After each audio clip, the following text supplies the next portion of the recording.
Welcome everybody. This webinar has been organized by the Weekly Fasting Group. It's an international WhatsApp group of people who cultivate the habit of fasting once a week for 24 to 36 hours. If you find this idea fascinating, if it appeals to you and you are still not in the group, you will find my WhatsApp number below this video. My name is Arik. You are welcome to contact me, to send me a message with your name, and I will happily add you. And today we have with us Ivana, our detox, rejuvenation, and healing expert.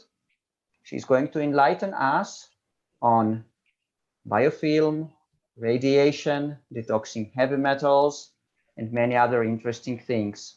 So Ivana, over to you. Hi guys. So,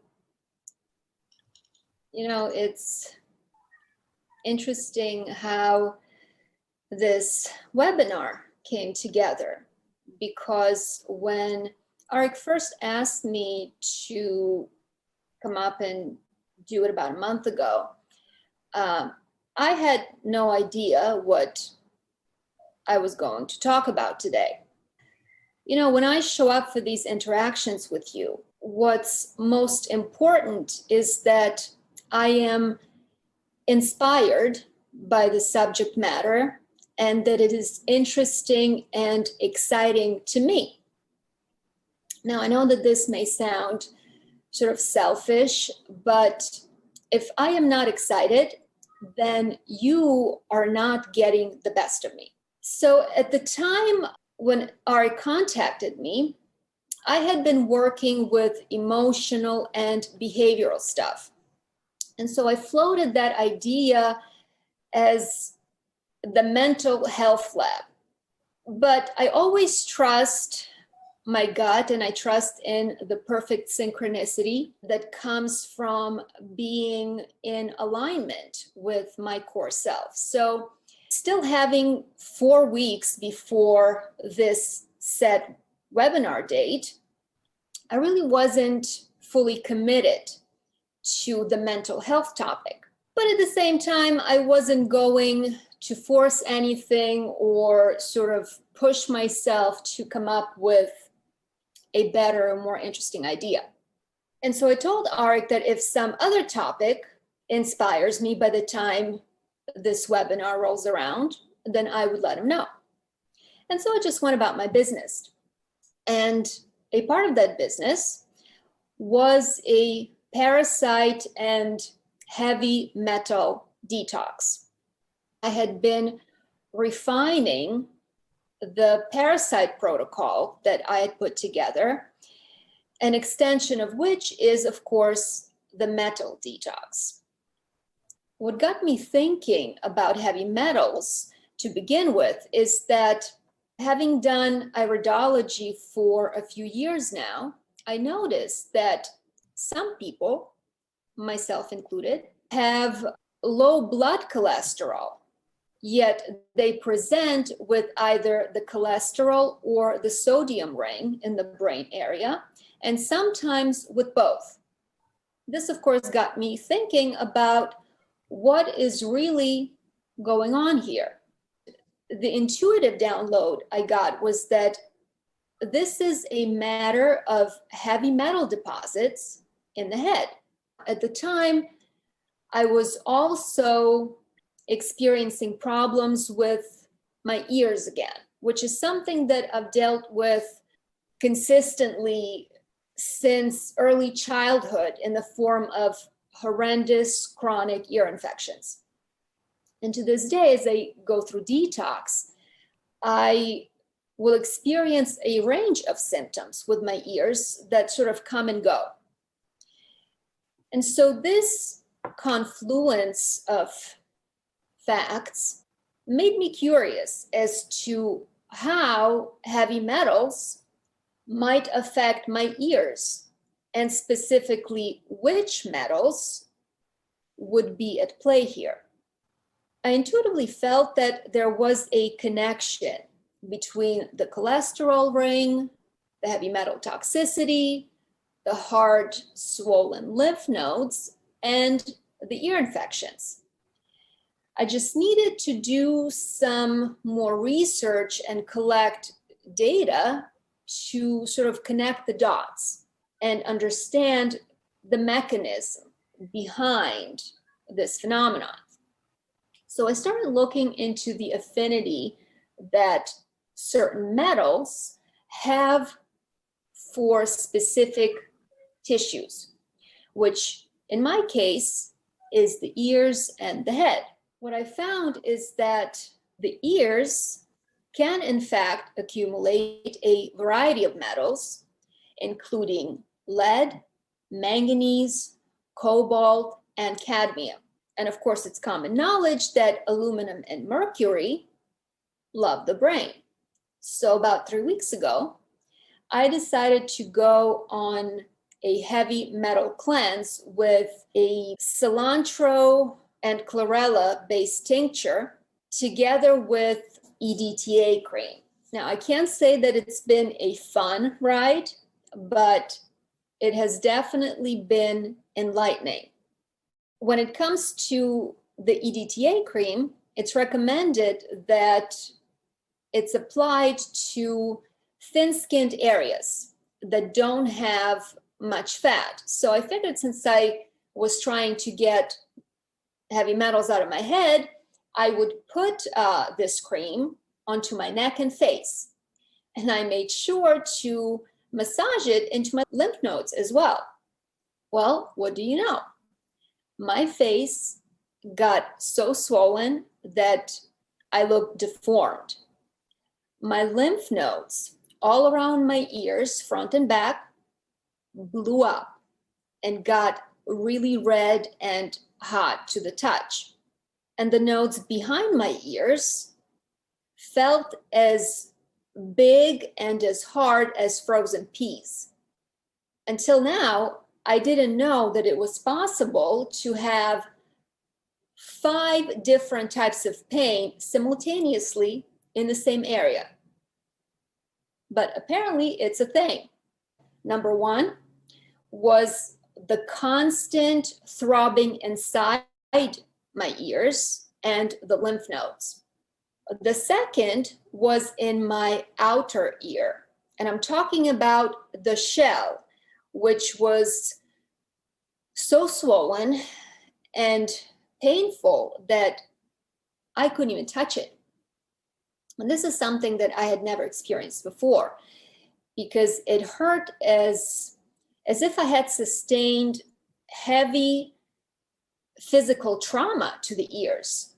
And it was really intense. Now, being a side sleeper, this was pure torture because I couldn't lay down on my side when going to sleep. Not only that, but my ear canal, both the inner and the outer portion, got swollen to such an extent that I couldn't even insert a Q-tip into it. Then the third type of pain was the type that would show up intermittently on top of that constant throbbing. And it was this very sharp stabbing sensation that felt like I was being violently stabbed in my ears with an ice pick. Then the fourth type of pain was in my upper and lower jaw bones, which was reminiscent of the pain of my impacted and infected wisdom teeth. This was interesting because I had my wisdom teeth removed around the age of 19, 20, I don't remember exactly, because they were growing in at sort of like 30-degree angles, causing agonizing pain. And so I got to re-experience that pain all over again. My teeth also got really sensitive for a bit. And the only thing that offered some temporary pain relief was the topical application of Japanese peppermint oil. Both my head and my ears felt extremely congested to the point that my hearing diminished to about 50% of its normal capacity. And still, as I'm talking to you now, I feel like I'm underwater. And it's hard for me to even hear myself. So I don't know if I'm screaming. You got to let me know. Now, the swelling is gone down by about 70%. And I don't know if it's noticeable to you guys on camera, but my face is still really swollen. And going into this webinar, I actually wasn't sure if I was going to do it on camera, which I told Arik. I texted him and I said, look, I don't know if I want to do this on camera or if I want to do just the audio, because I felt really self-conscious. My skin had broken out. I mean, there's only so much makeup can do. It can't fix a swollen face. And then to get back to all the types of pains that were going on in my head, there was also this near constant headache that alternated from low grade to really intense. Another lovely side effect of this metal detox was that I would jump out of bed in the middle of the night in searing pain from the cramping and the spasms in my lower legs. And the only thing I could do for it was to walk around for 5 to 10 minutes, just to help the muscles release that excruciating twisting and pulling sensation and tension. And again, the Japanese peppermint oil combined with ginger and cinnamon oils also help to deal with this quite a bit. Now, Japanese peppermint is really, really excellent for topical pain relief because it has the highest menthol content in all of the mint family. So it cools and numbs while at the same time enhancing circulation. Another horrible side effect of this detox has been excessive hair shedding. I've been losing clumps of hair on a daily basis for weeks now. And it has really unnerved me. It's been scary. If you consider that heavy metal detox takes a minimum of 3 months and can take upwards of 6 months, at this rate, I don't know, I might have to shave my head. Then last but not least, I would get the night sweats and extremely itchy rashes all over my body. A very common and well-known side effect of metals recirculating and poisoning the system is gastrointestinal upset. And surely enough, one Sunday morning, I got so sick that I found myself throwing up in the rose bushes in front of a client's apartment building, which was then followed by diarrhea. And this is despite the fact that I had not eaten in more than 10 hours. And so this is what I've been dealing with in the last few weeks leading up to today. I started to feel better a few days ago, but things turned again. So there's been a bit of a fluctuation with the symptoms. If you look at the symptomatology pertaining to specific metal loads in the body, you will find that mercury toxicity does manifest as preauricular and cervical lymph node problems, meaning swollen lymph nodes in front of the ear, under the jaw, and in the back of the neck. Also, hair loss, tinnitus, and night sweats are additional symptoms of mercury poisoning. Most people think that the main way to acquire mercury toxicity is by having the amalgam dental fillings or vaccines. But the truth is that we are exposed to mercury and many other heavy metals through a number of sources, like food, cosmetics, and the air we breathe. You might be surprised to find that mercury is found in rather alarming quantities in high fructose corn syrup because it is manufactured with a mercury-containing agent. And high fructose syrup, being a preservative, is used in nearly all processed foods. So consuming products contaminated by heavy metals like mercury leads to fatty liver and contributes to fibrosis and scarring of the liver tissue, which then leads to problems with digestion, gallstones, and even the disruption of the HPA axis. There have been some studies done to determine the amounts and proportions of heavy metals that get stored in various tissues of livestock, specifically the liver, kidneys, and lean muscle. Not surprisingly, mercury, lead, arsenic, and cadmium were found in all of the examined tissues. While lead was spread out fairly equally through all the tissues, the liver accumulated the most arsenic, whereas the kidneys accumulated the most mercury and cadmium.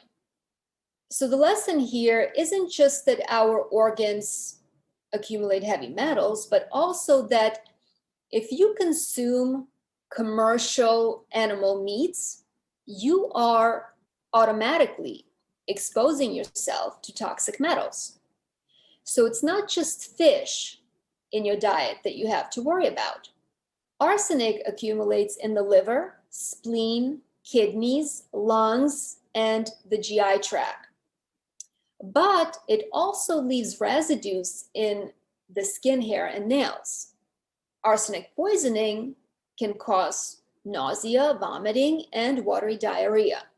Neurological symptoms of arsenic poisoning include seizures, headaches, brain damage, peripheral neuropathy, loss of myelin, low iron levels, and therefore anemia, low blood pressure, and it also manifests as white lines or bands on the fingernails. So it's one of the telltale signs of arsenic poisoning.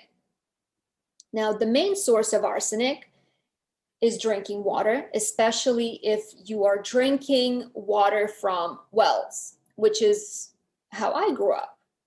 We drank from wells. We drilled down, got the water vein, and that was it. No filtration, nothing, just like that from the ground. Additional arsenic exposure comes from the consumption of rice, fish, and crustaceans, as well as Brussels sprouts that are grown in contaminated soil. Arsenic is highly attracted to the cruciferous vegetables and is absorbed by them in fairly high quantities. Then, if you eat chicken, you're also consuming arsenic because their feed is laced with arsenic-based drugs. And other sources of arsenic that you might not know about are beer, red wine, and believe it or not, commercially pasteurized apple and pear juices. Obviously, when it comes to mercury, arsenic, cadmium, and aluminum, we know that we should avoid them because of their inherently harmful effects. But some metals like copper, iron, zinc, cobalt, and manganese, the body actually needs in trace amounts for healthy functioning. However, when the consumed levels are higher than trace amounts, these metals can cause serious poisoning as well. As I already said, manganese, which accumulates in the ears and bones, when it reaches toxic levels, it can cause tremors, muscle cramps, and exaggerated reflexes that can lead to Parkinson's. Additionally, manganese toxicity also manifests as insomnia, irritability, aggression, and mental confusion, which can go as far as hallucinations and even psychosis. Weakness, paralysis, flu-like fever, eye problems, lower back pain, and vomiting and nausea are other common side effects. Having healthy liver function is vital for maintaining optimal manganese levels, because any excess manganese is taken up by the liver and then released into the bile, which is passed into the gut and then excreted with the stool. So while minute amounts of manganese help fight oxidative stress, too much of it has the exact opposite effect, because as it builds up in the mitochondria, it increases the production of reactive oxygen species. Simply put, superoxidants. On top of that, elevated manganese can increase the virulence of many bacteria, because the invading microorganisms can use manganese to resist the body's immune responses. And if that weren't enough, manganese also depletes glutathione.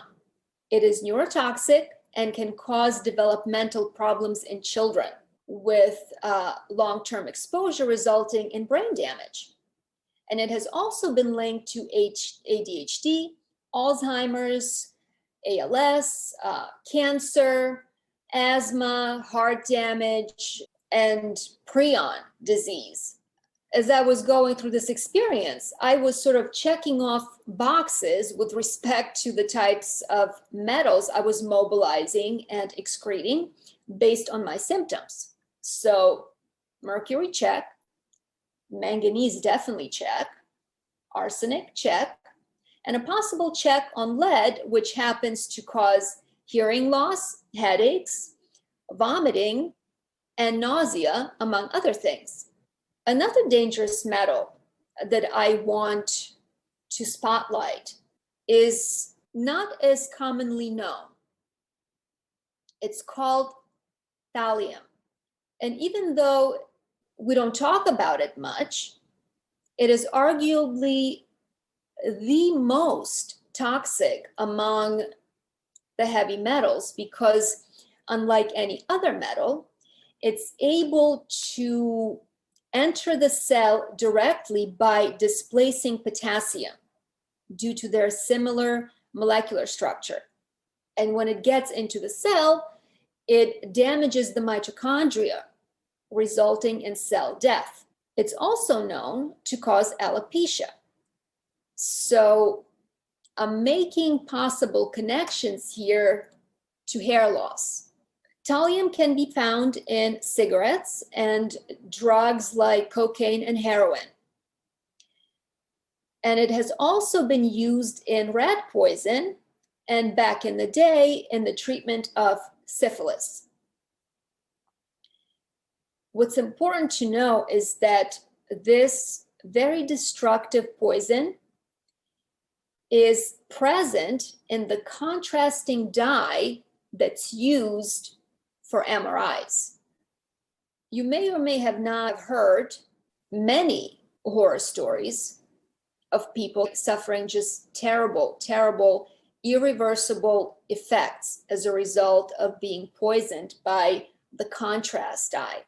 And you may have heard fairly recently that the actor Chuck Norris was suing the manufacturer for what it did to his wife.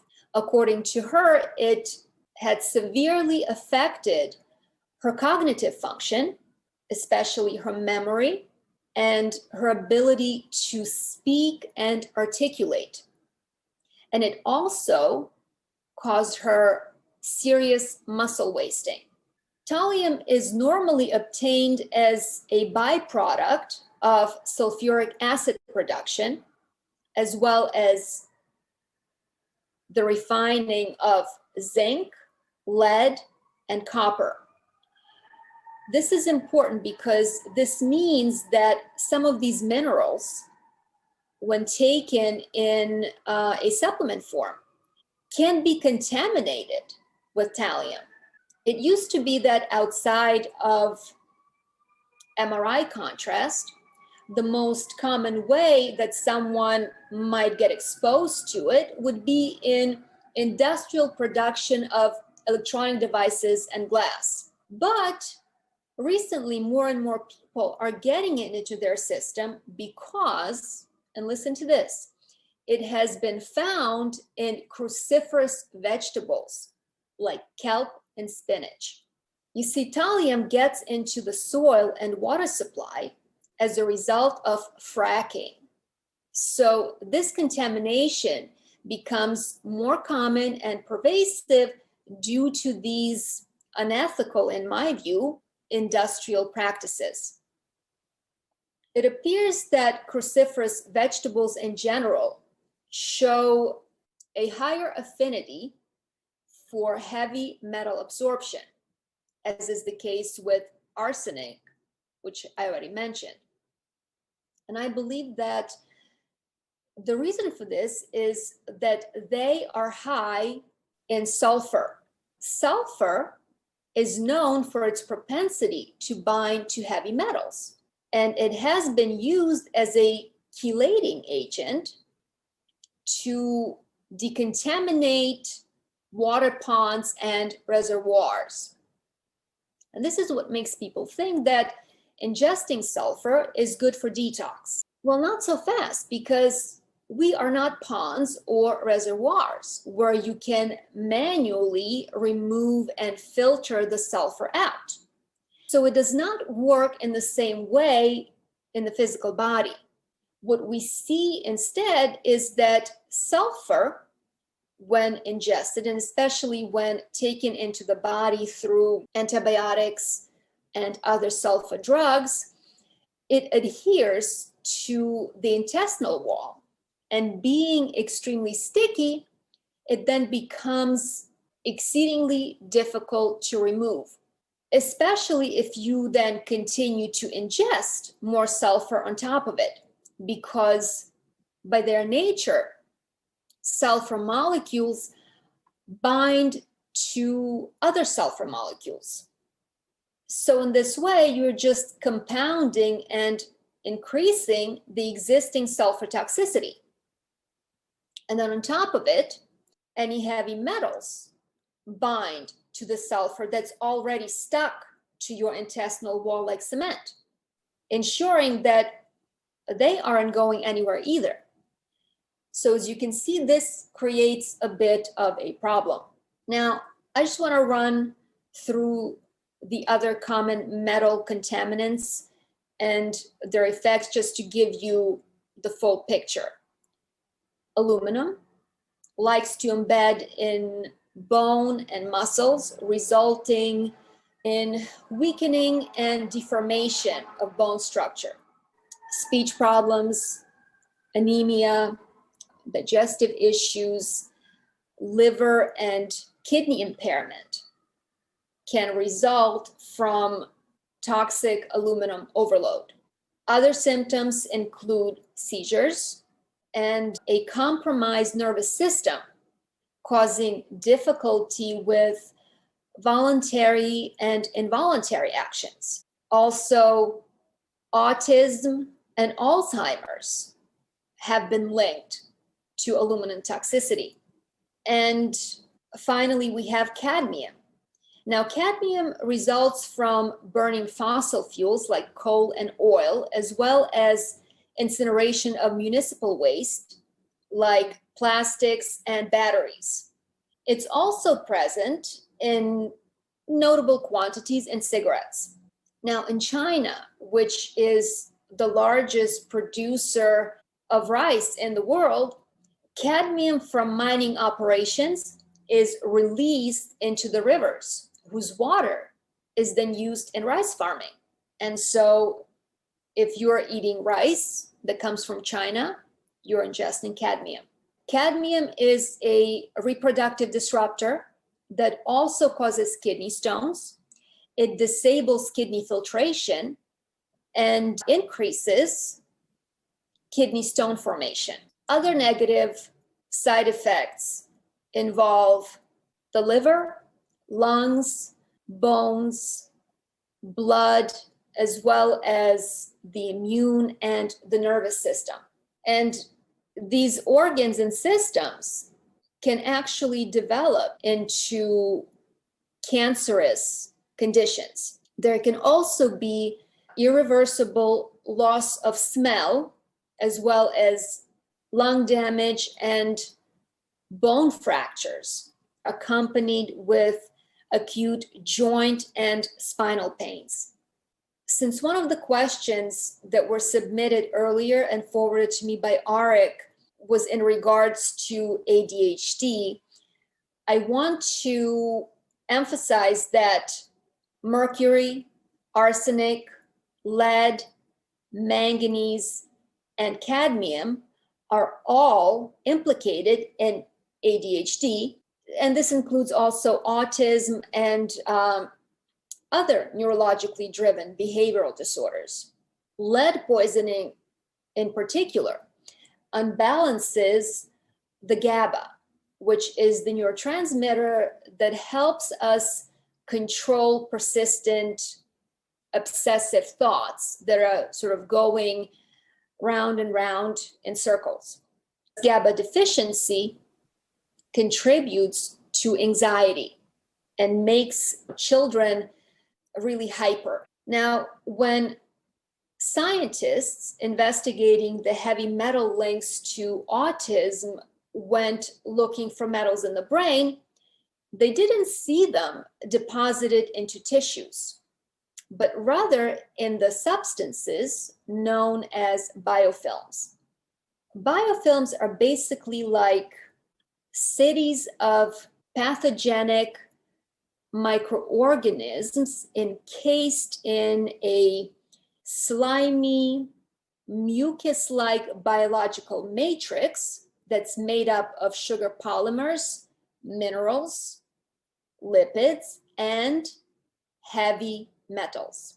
You could say that biofilms are a biological equivalent of skyscrapers, where bacteria, fungi, and viruses live and thrive as communities that communicate with each other, share nutrients and DNA, and undergo changes that enable them to evade the immune system.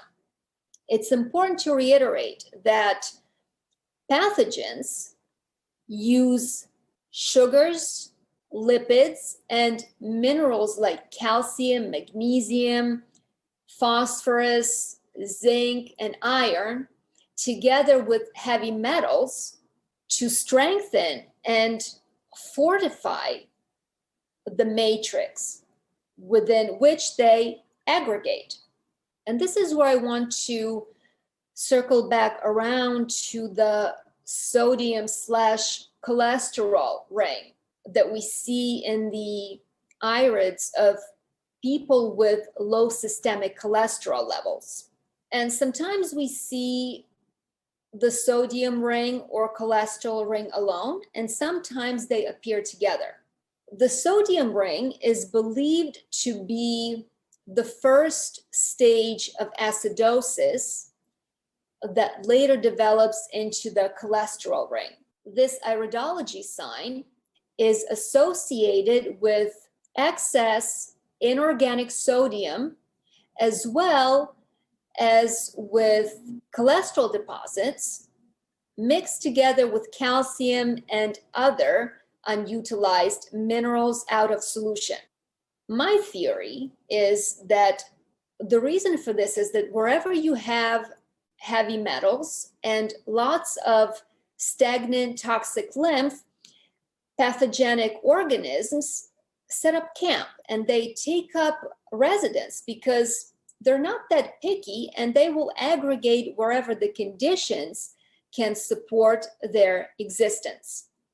Let me see if I can show you a picture of the cholesterol and sodium ring. Can you see? Absolutely. All right. So if you see this picture, you see this circle around the iris. But if you look closer, it's actually two different circles. There is one that's lower, and I don't know if you can see where I'm pointing the arrow. It's less opaque and more sort of on the inside border of the iris. So this would be the sodium ring. But then on top of it, this is the head area. You have, it's almost like an extra cap over it. And this is the cholesterol ring, okay? Another thing that I encounter in iridology are the psora, or the so-called chemical or drug deposit spots. And this is where you can see pigments, some of them of metals like iron, that are lodged in tissues. So you're going to see this excess iron sort of stuck all over the place, but at the same time, again, the person is anemic. Now, part of the reason is that these synthetic isolates don't get utilized by the body. The body can't use them. But the other component is that they get co-opted by the pathogens into their biofilm matrix. And so it's my personal belief that the areas in the iris where these metal deposits appear is also where you're going to find biofilms with harmful microorganisms. I'm going to show you another picture. Okay, so you see these dark spots sort of floating over the surface of the iris. These are drug deposits, these are chemicals. And the ones that are sort of like these dark rusty brown, they're indicative of iron being lodged into different tissues. And my personal theory, I'm not saying that this has been proven, it's just from my personal observation, when I see people and the types of problems they're having in their body, combined with the information that I have about biofilms, these metals and minerals don't just sit around doing nothing. The pathogens are making use of them, and they're using them to build these cities and skyscrapers that are sort of holding them encased, snug as a bug. When we talk about parasites, most people think about worms, right? But worms are actually the least of our problems, and they're fairly easy to eliminate. The real parasitic menace comes in the form of the pathogens that create biofilms all over our body, because these biological structures protect them. And neither antibiotics nor herbal antiparasitics can get at these bastards because they're protected by this biofilm. And not only are they robbing us of minerals, but they're also using the poisonous heavy metals to hide behind. Now, normally, the most obvious and common places where the biofilms are found are in the mouth, nose, and the GI tract. But in a weakened system of susceptible persons, they can be literally anywhere. And having an implant of any kind, be it a tooth, knee, hip, or breast implant increases your susceptibility to biofilms tenfold. Even things like the feeding tubes and catheters and even braces provide the perfect surfaces for the bacteria to attach and form biofilms.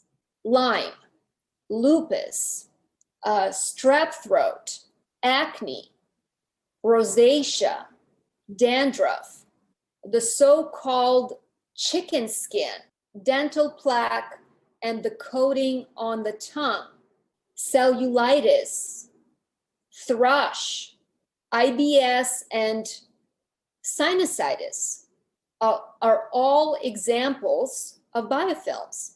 Any recurrent lung, bladder, ear, yeast, or viral infections like herpes are also due to biofilms.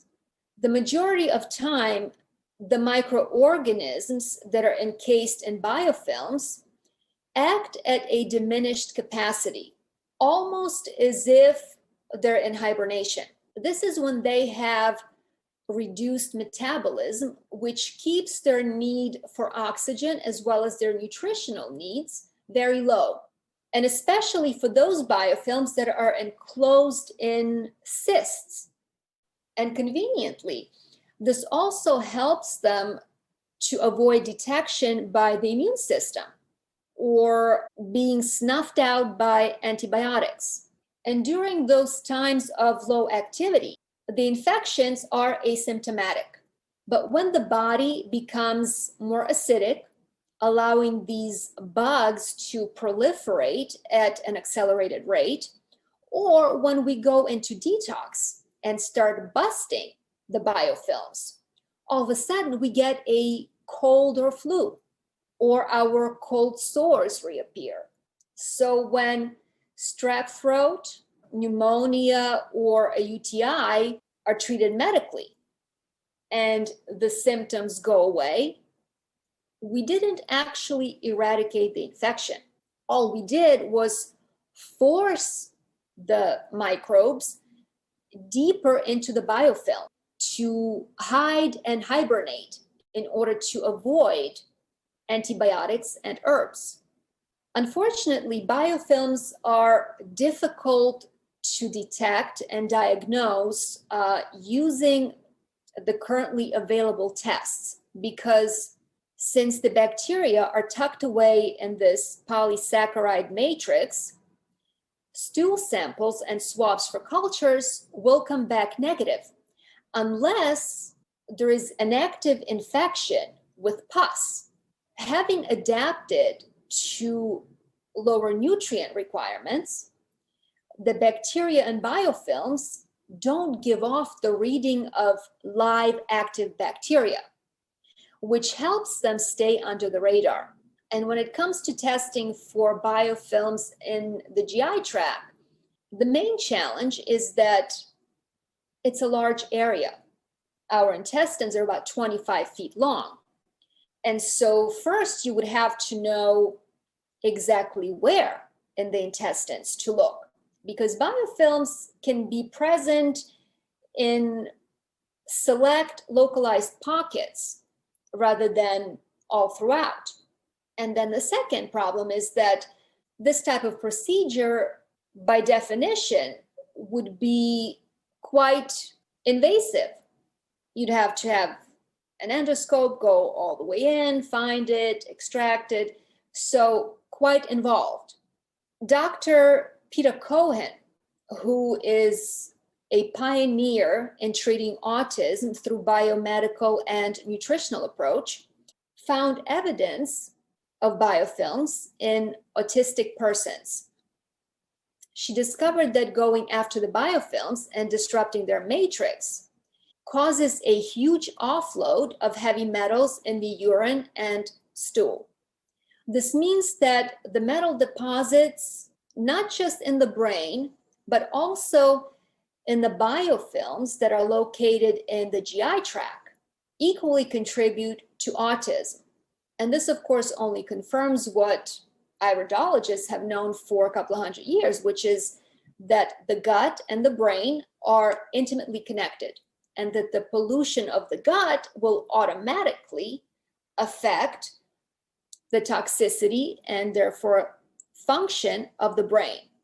And there's additional corroborating data from the allergy research group showing that chelation of heavy metals has a positive impact on autistic patients, resulting in improvement of their symptoms. Now, Dr. Cohen believes that autistic patients have elevated mercury and lead levels.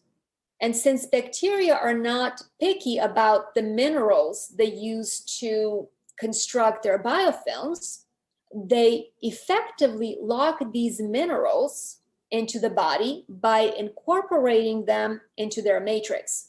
And then on top of that, they add the body's own fibrin to it to give it a stronger structure. Now, in cases where fibrin is involved, we tend to see polyps and tumors. It's important to understand that pathogens not only feed on heavy metals, but they also use them to kill antibiotics. Unless you understand this mechanism, you're not going to be able to detox heavy metals because you cannot get the metals out without disrupting the biofilm matrix.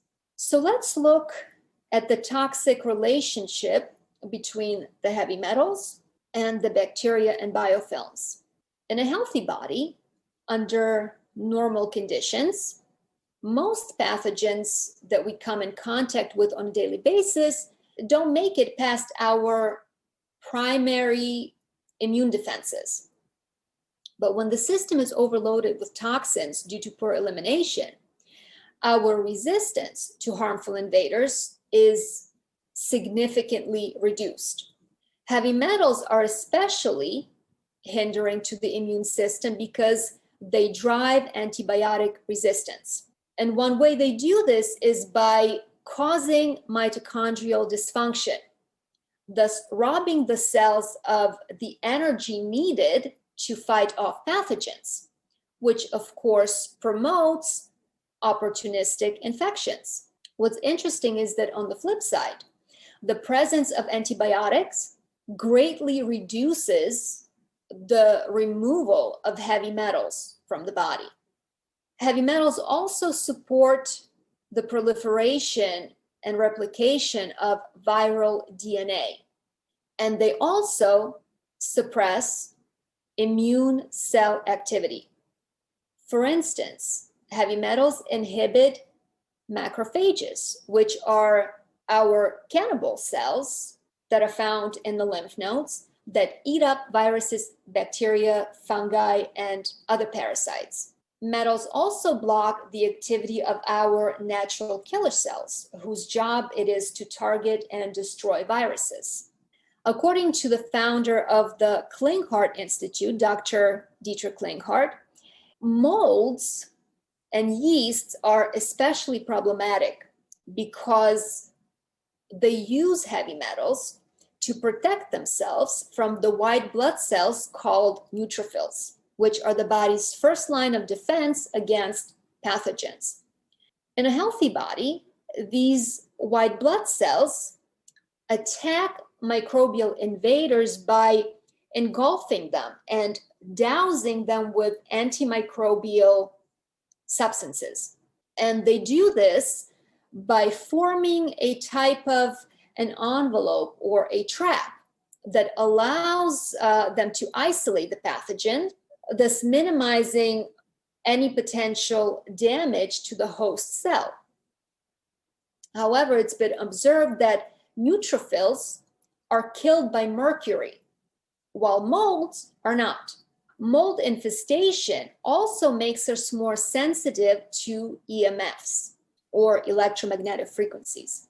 In one research experiment, mold cultures were separated and observed, where one specimen was exposed to electromagnetic frequency while the other was not.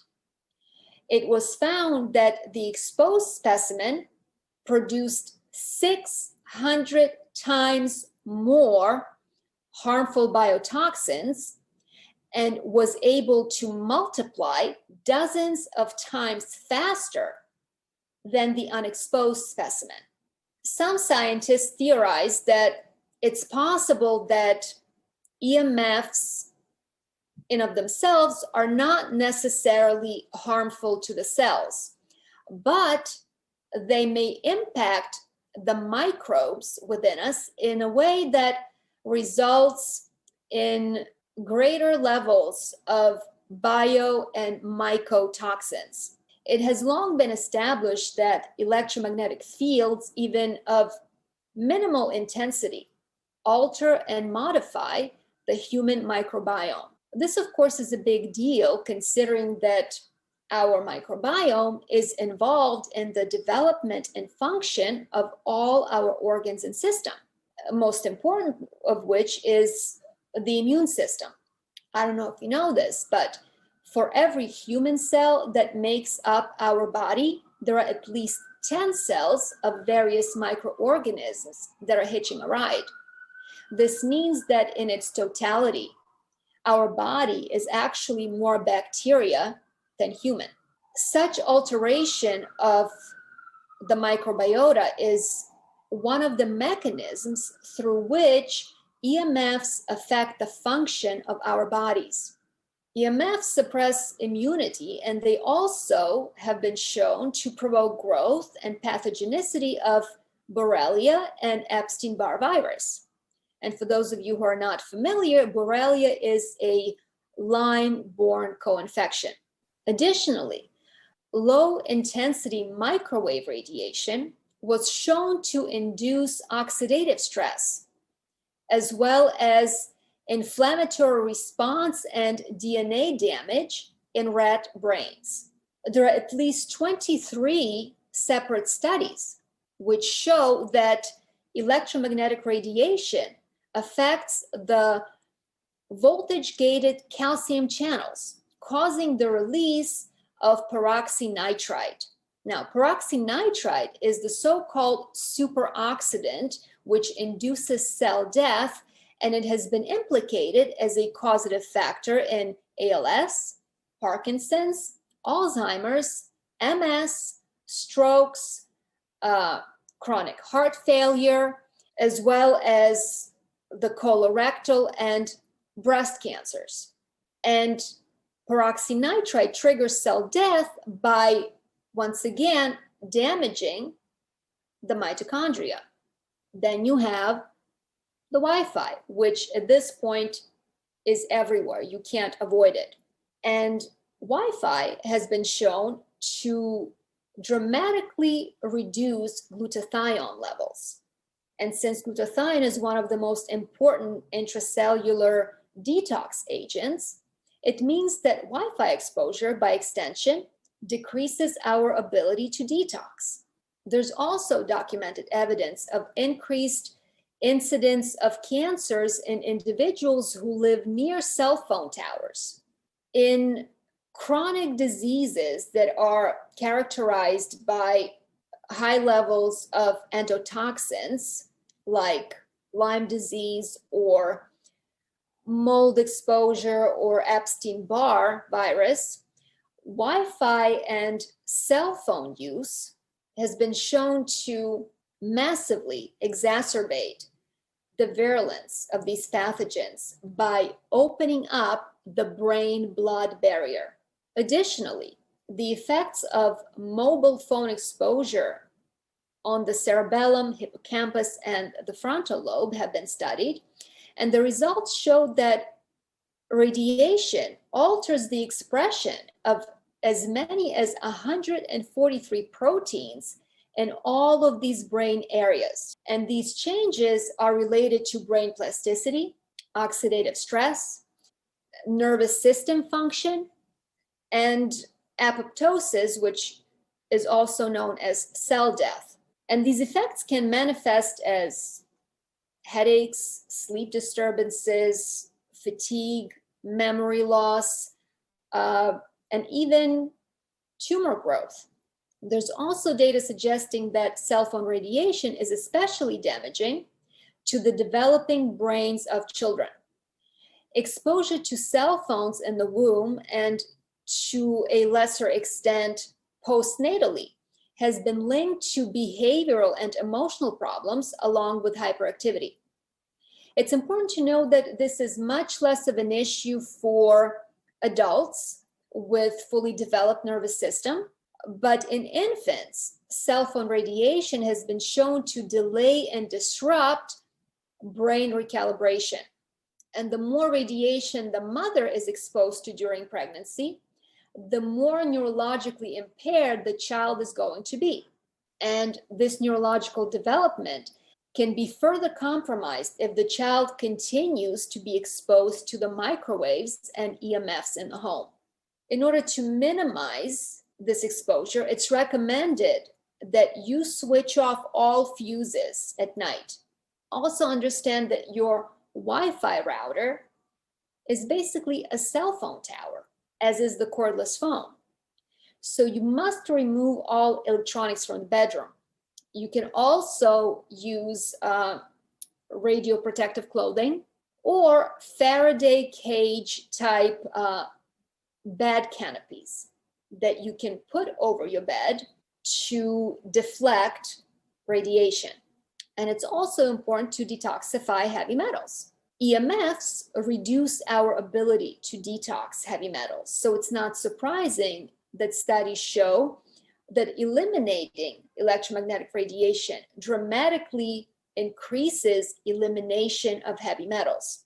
Now, for those of you who have the amalgam fillings, it's been found that around-the-clock exposure to the microwave and cell phone radiation and Wi-Fi emissions drives the release of toxic mercury particles from the fillings, 80% of which migrate into the central nervous system with a half-life of 32 years. Now, I want you to really think about what that means. Half-life is the length of time it takes a pollutant or a contaminant to lose half of their toxicity. And for the heavy metals leaking from the dental fillings, this amounts to 32 years. Can you imagine? This is why detoxification can be such an arduous and uphill road for so many people. Now, on the subject of teeth, I've already discussed at length why we lose enamel on detox in a different webinar, having made the connection between heavy metals and tooth loss. But I want to expand on this to give you a more complete picture, because now I have an even deeper understanding of the problem. The dental plaque on our teeth that feels sort of grainy against the tongue when we wake up in the morning, as well as the coating on our tongue, are biofilms, which are large colonies of harmful bacteria that are multiplying and building massive microbe cities out of sugar polymers, fats, metals, and minerals.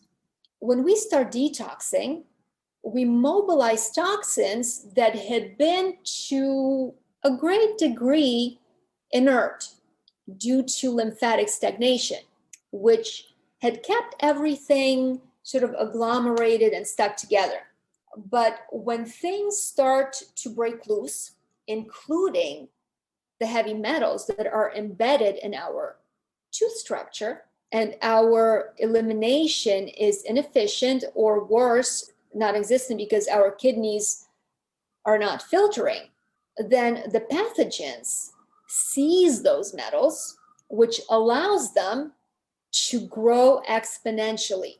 And during this time, many people notice that their teeth can turn dark or yellow, or that they start seeing tartar buildup that is sometimes brown in color. Now, this is all a result of microbial proliferation and biofilm growth. when we detox heavy metals that have been embedded into the fabric of our teeth, we inevitably lose some of that structure.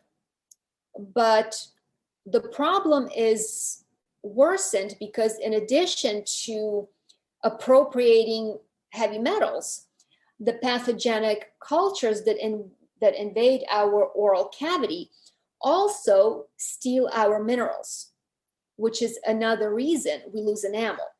And if you are supplementing with calcium to help counteract this enamel loss without addressing the biofilm problem, you're actually making things worse by giving the bacteria more building materials that allows them to grow their numbers, thus increasing their destructive effects on your teeth. The oil pulling protocol, with the intermittent application of the mixture of specific oils that I had outlined in the webinar on teeth, this protocol works so well precisely because these oils, especially the coconut and the cinnamon oils, are highly disruptive to biofilms, and they prevent their proliferation. Lauric and caprylic acids in coconut oil strip bacteria of their protective coating, allowing our immune cells to destroy them. And cinnamon oil in studies has been shown to stop the growth of biofilms. So for those of you who have mineral deficiencies that you can't seem to correct, I say look into whether or not you have a biofilm problem, because bacteria sequester and co-opt the minerals from their host. And that's why in the natural model of healing, we do not support supplementation with isolates. Instead, we try to figure out why a person is deficient, because 99% of the time, it has nothing to do with the diet of raw fruits and vegetables being somehow deficient or inadequate. So before you rush to supplement with synthetic minerals or things like shilajit, stop and ask yourself if this is going to help or if it's actually going to hurt by accelerating the proliferation of biofilms, thus making your problem worse. And I'm going to get into the problems with shilajit and folic acid a bit later. But for now, it's important to understand that biofilms thrive in moist environments, which is why elimination of water during a dry fast is such an effective way to reduce their numbers. However, there are a couple of caveats that need to be discussed. If you're looking to eliminate biofilms through dry fasting, it can only be done effectively with a hard dry fast. Why? Because we have biofilms everywhere, including our skin. And as long as these biofilms have any contact with water, they're going to stay alive. And this is especially the case if during a soft dry fast, you're rinsing your mouth with water. So that's issue number one. Another thing I can tell you from my personal experience of extended dry fasting is that it takes a rather long time to fully eliminate biofilms. Up to this point, the longest I have fasted has been 13 days. And what I have noticed is that by day 8, my tongue starts to slowly and incrementally clear up. It begins turning pink and clear on the sides first, and then it extends to the tip, and then the clearing continues to expand by moving inward, if you will. So between days 8 and 13, which is about 4 to 5 days, give or take, depending on how early into day 8 I might start seeing these changes, I had only achieved about 40% of total tongue clearing. So for me, 13-day was not long enough to get my tongue completely clear. Considering this rate of progress, it means that in order to fully eliminate these biofilms from my mouth, I would have to keep fasting for at least 18 to 20 days. And that is not an easy feat. And I don't know that many people who can do it. Now, I don't know if Trevor ever got his tongue fully cleared in 20 days, but that is something that I would like to ask him. So that's issue number 2.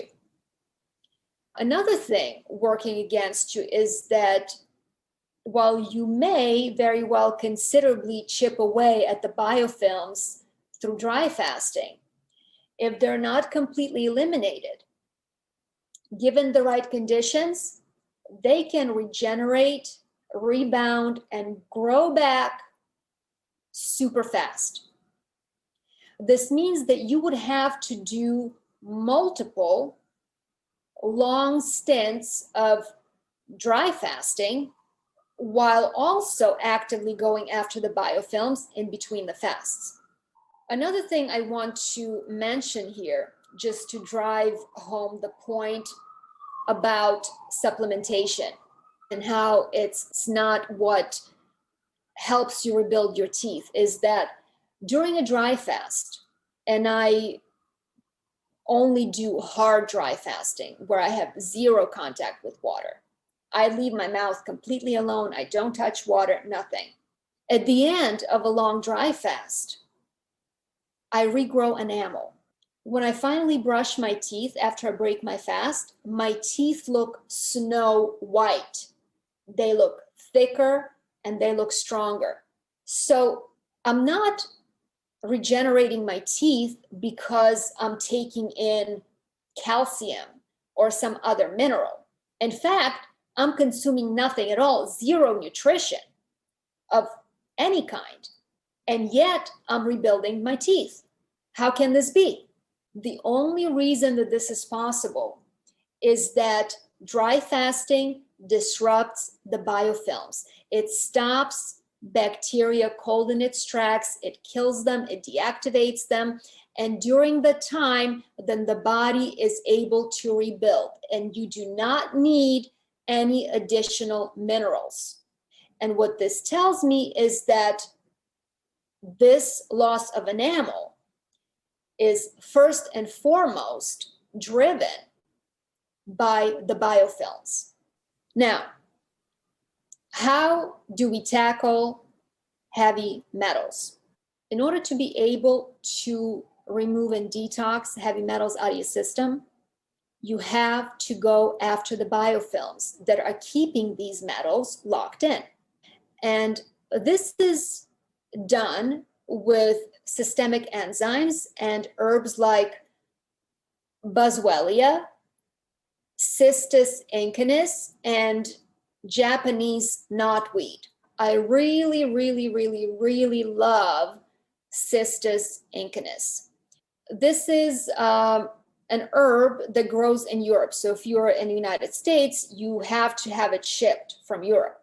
It is arguably one of the strongest natural biofilm busters.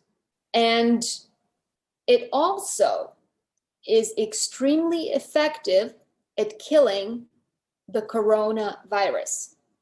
And this is something that is very useful information that you might not know. It also eradicates Lyme.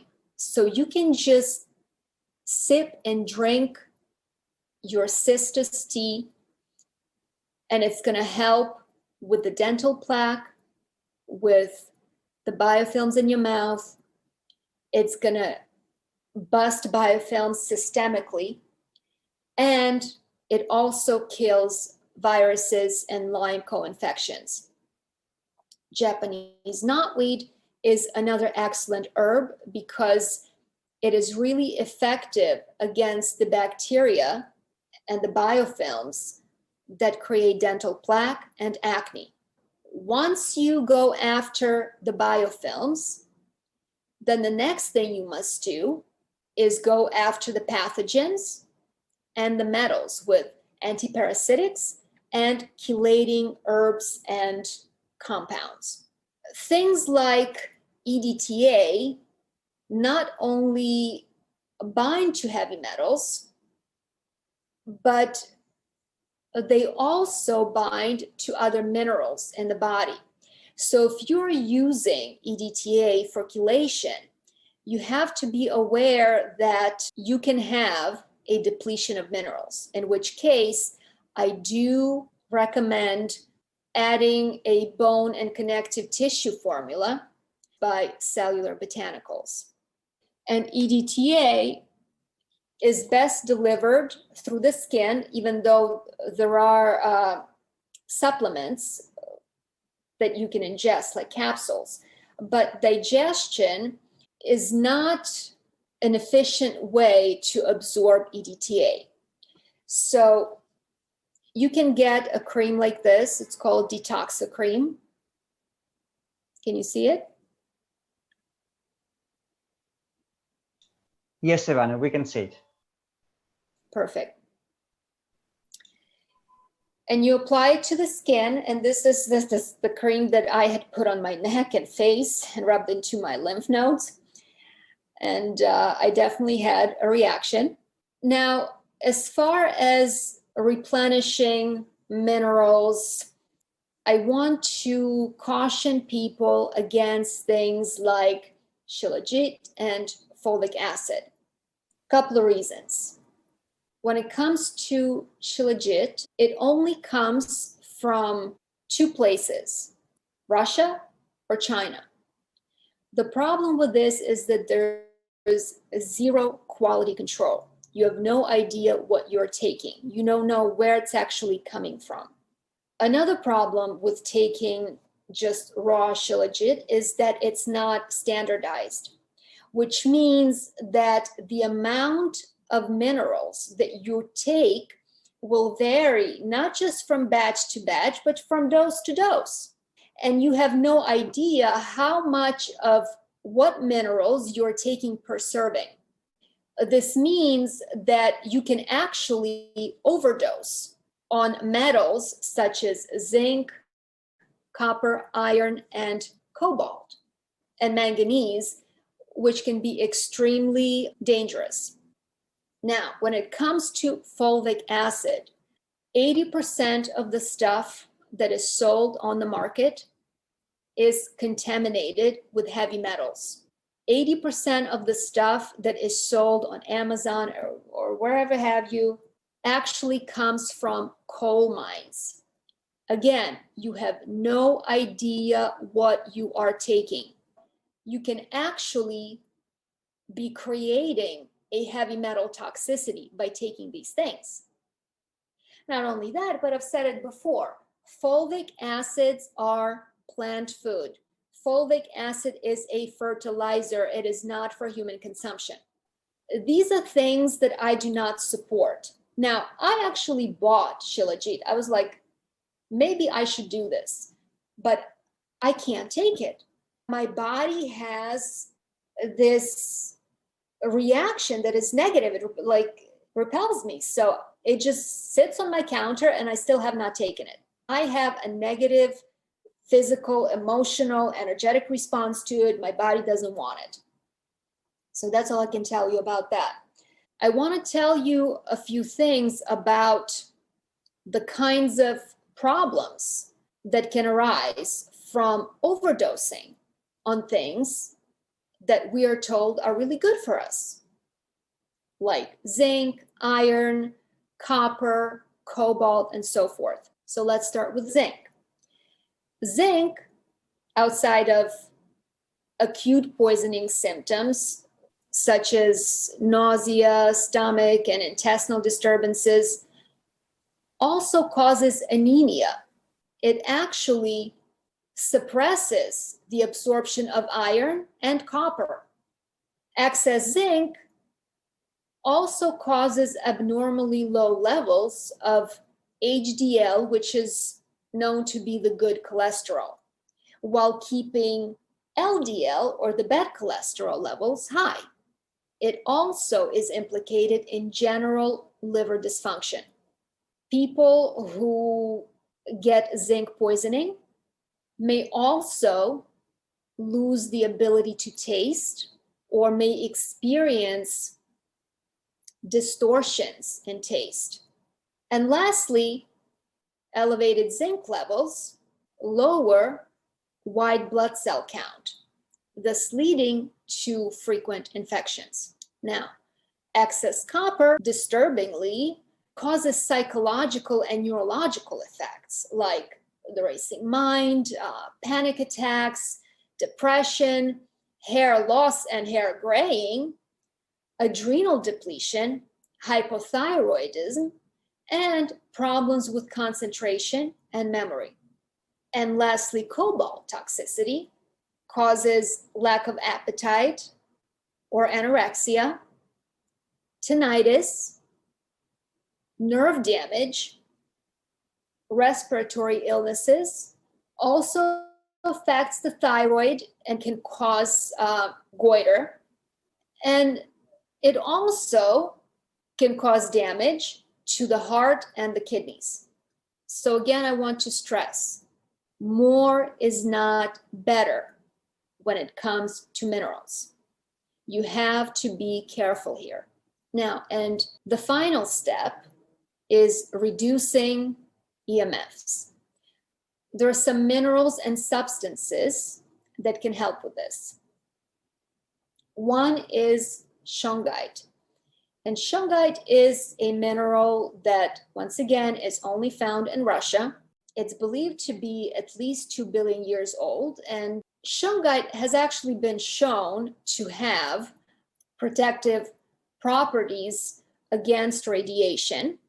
And there was a study done where mice were exposed to radiation, and then their skin was rubbed with shungite, and this actually drained the radiation and helped them recover. There's also something called orgonite, which is a resin type product, and usually it comes made with some copper coil inside and is said to absorb or neutralize EMFs. I don't know if this is true. I cannot find any definitive studies about it. I have had one of these things taped to my fuse box for years, but I can't tell you if it does anything at all. There are also some things that you can ingest that offer protection from radiation. One of them is the propolis extract, namely caffeic acid. And there's also the rosemary extract. Both of these things show a notable protection against cell phone radiation. Before I wrap this up, I want to show you another picture. And your warning, this is going to be a picture of my urine. I have seen metal flakes in my urine. And when I held the jar up to the light, they were glittering, these metallic pieces. So I took a picture of it, and it doesn't quite translate. It's not as vivid in picture, but you can still see it. So I want to show this to you because this is really cool to actually see the metals being excreted in your urine. So you see these sort of flakes. Mm-hmm. And when you hold it up to the light, they really glitter like pieces of foil. So it's really cool to be able to see this. And so I just wanted to share that with you so that maybe, you know what to look for. Amazing. All right, I'm going to open this up to discussion, and you can ask your questions. Okay, guys. So, who wants to ask the question? So, Ivana, Hi. yeah. Well, first of all, you look great. Thank you. There's nothing wrong with your face. I mean, you said that, well, you can't see anything wrong. Thank God. Yeah, I wrote it on the chat. I'll just read it. Regarding, this time it's specific. I mean, I know I asked general questions. Regarding kidney filtration, I did the dark grapes, lemon, ginger protocol for 1 week, and I've been on solid food vacation for a month now. But I think my kidneys are not filtering yet because I don't see sediment in my creatinine level is 0.64. So what would you suggest? I mean, Sometimes it just takes longer.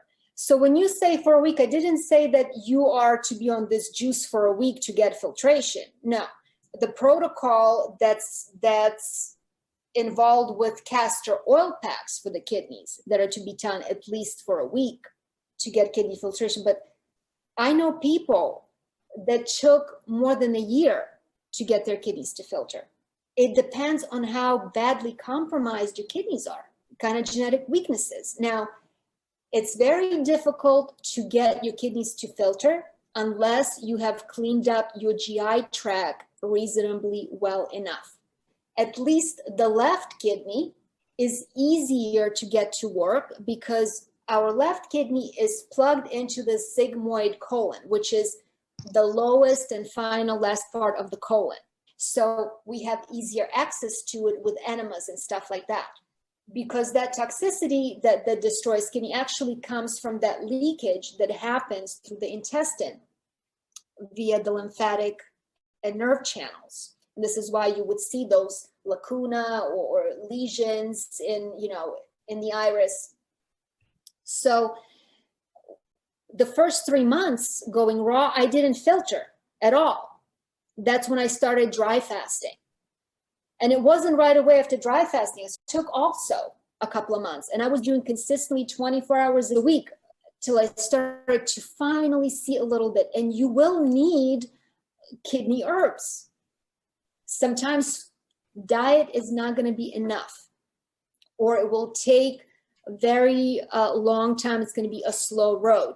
And sometimes, depending on how badly compromised your kidneys are, you may even benefit from taking a kidney glandular, which is an animal product. All right. Now, if you're going to go that route, only source your glandulars from New Zealand cattle, not from Argentina, not from anywhere else. New Zealand only. Their pastures are never treated with pesticides. They have the highest welfare laws and protections for the animals, because you need a healthy gland or an organ, which means that animal was not living in stressful conditions where it was abused. It was not subjected to chemicals or pesticides and so on. Okay. But sometimes, depending on how bad your kidneys are, you may need a glandular. But you always have to go after your GI tract. You have to be on the kidney herbs. And if your kidneys are really bad, I would get a kidney tea and I would mix it with the Hilal tea and brew it in a big sort of pot in one batch, cool it, strain it, and then instead of drinking it 1 cup at a time, sip it. Keep that, keep a few jars in the refrigerator so you don't have to brew it every day. And when you sip it consistently, you're consistently delivering that medicine to the organ. So little by little, you're chipping away at that congestion, right? And also when you're drinking a big cup at a time, there's greater burden on the kidney to now have to process that much liquid at once, right? So when you're doing it in smaller sips that are more spread out, you get more consistent delivery of that medicinal effect, while at the same time keeping that burden fairly low or minimal, where it's easy for the kidneys to deal with that. And then dry fasting. Once a week, choose a day and do 24 hours without water. Because when you are going into dry fasting, the kidneys actually get rest because liver becomes the organ that does most of the work. And that's what helps the kidneys to unload some of that stuff that's been stuck. that's been clogging them. And that's what you have to do. Sometimes it takes time. I really do know people who took over a year to get there. And the only thing you can do is keep going, until you get there. That's it. I have no other solution for you. And we talked about tapping. Like, these spots are actually physical meridians. And by tapping on them, you can actually stimulate the organs. So here on the collarbone is your kidney meridian. And you can just tap there intermittently a few times a day. And that's going to sort of give a jolt of electricity to your kidneys. And you can find other meridians at the bottom of your foot or, on your hands that you can stimulate to sort of try to wake them up. So these are some of the things that you can do. Thank you very much. And I wanted to ask about what I posted on the WhatsApp group. Mm-hmm. Can you hear me? Yeah, I can hear you. Okay, about what should a raw vegan diet look like? I mean, what about everything that they say about supplements like vitamin D, vitamin B12, and all these minerals? I mean, I know you keep answering it, and we keep asking the same questions, but it takes to change your mindset. So I don't know if maybe I'm not explaining it clearly enough, because it's the same question. It's like the Groundhog Day, and I don't have a different answer for you. It's always going to be the same answer. Now, as far as vitamin D goes, I would only recommend it to people who live in northern climates where they don't get enough sun exposure. If you live in an area where sun is abundant all year round, obviously you don't need it. There's no need to take a pill for it. But there are places on this planet where, there's no sunlight for half the year. Obviously, someone in an area like that, or if you live in Canada, or, I live in New York, which is not that far from Canada, you live in Scandinavia, then yes, I would recommend a vitamin D supplement. But if you have conditions to be outside where the sun is nice and you can be outside for at least 15-20 minutes a day, then you don't need it. Vitamin B12, another thing, it's not a one-size-fits-all recommendation. If you are growing your own food, because the only way to get vitamin B12 is by eating unwashed produce, because B12 is made by soil-based bacteria. So if you are in a position where you're growing your own food that's grown in clean, uncontaminated soil, without pesticides, fairly clean ecosystem where there's not much air pollution, then you don't need to supplement it. Just eat unwashed produce or lightly rinsed produce, and you will get vitamin B12. But if you can only get your produce from a city supermarket, then I would not advise eating it unwashed. It may say it's organic, but you really have no idea where it was grown, how it was grown. So better safe than sorry. But washing and scrubbing your produce, of course, eliminates all traces of vitamin B12. So it depends. Some people will need it and others will not. Does that answer your question, or is there something else to it? But I also asked about the bones, strengthening the bones, and you're probably going to say that is about I just talked detox. I just talked about it. Did I not just spend, was it an hour? I don't know how far. Okay. It has nothing to do with what you're consuming.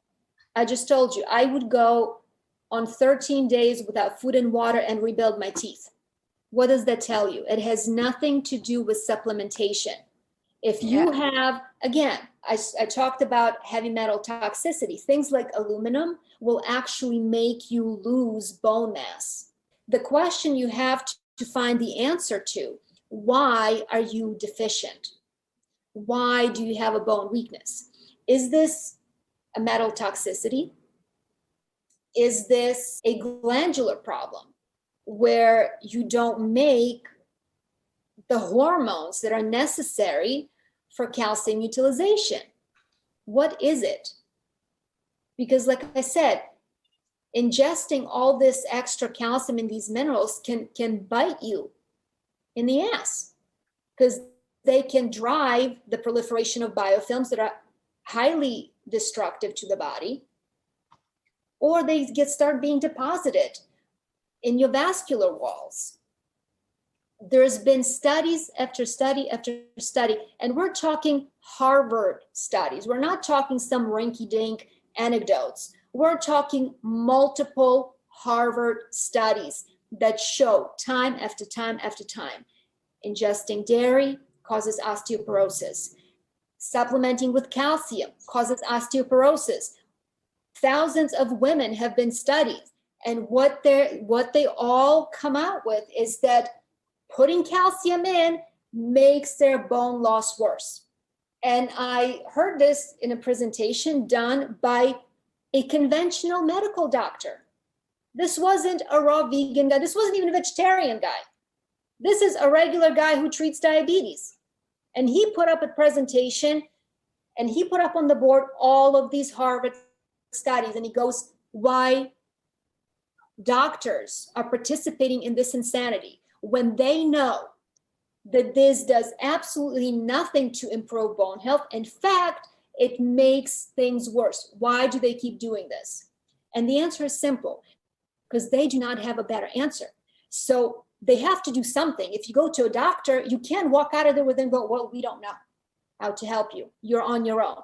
So they'll give you the things that they've been doing for the last 50, 60 years, even though it doesn't work. And a great analogy that he used was, imagine that, you know, your skeletal system is a house, right? And it has a certain shape and size, like a house. So to build a house, let's say you need 100 bricks. But our thinking is we want to put more in. So it's like you saying, even though I only need 100 bricks to build my house, I'm going to use 135 bricks because this is going to make my house stronger. But does it?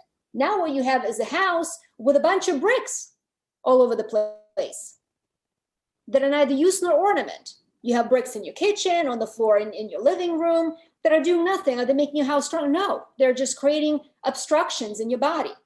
And it's the same thing when it comes to our house. There's no deficiencies from eating fruits and vegetables, none. Because our nutritional needs are actually very, very minor. As we can see through, you know, with all of these people that are fasting extremely long periods of time. Instead of getting worse, they're getting better. How do you explain that? So get out of this mindset and this thinking.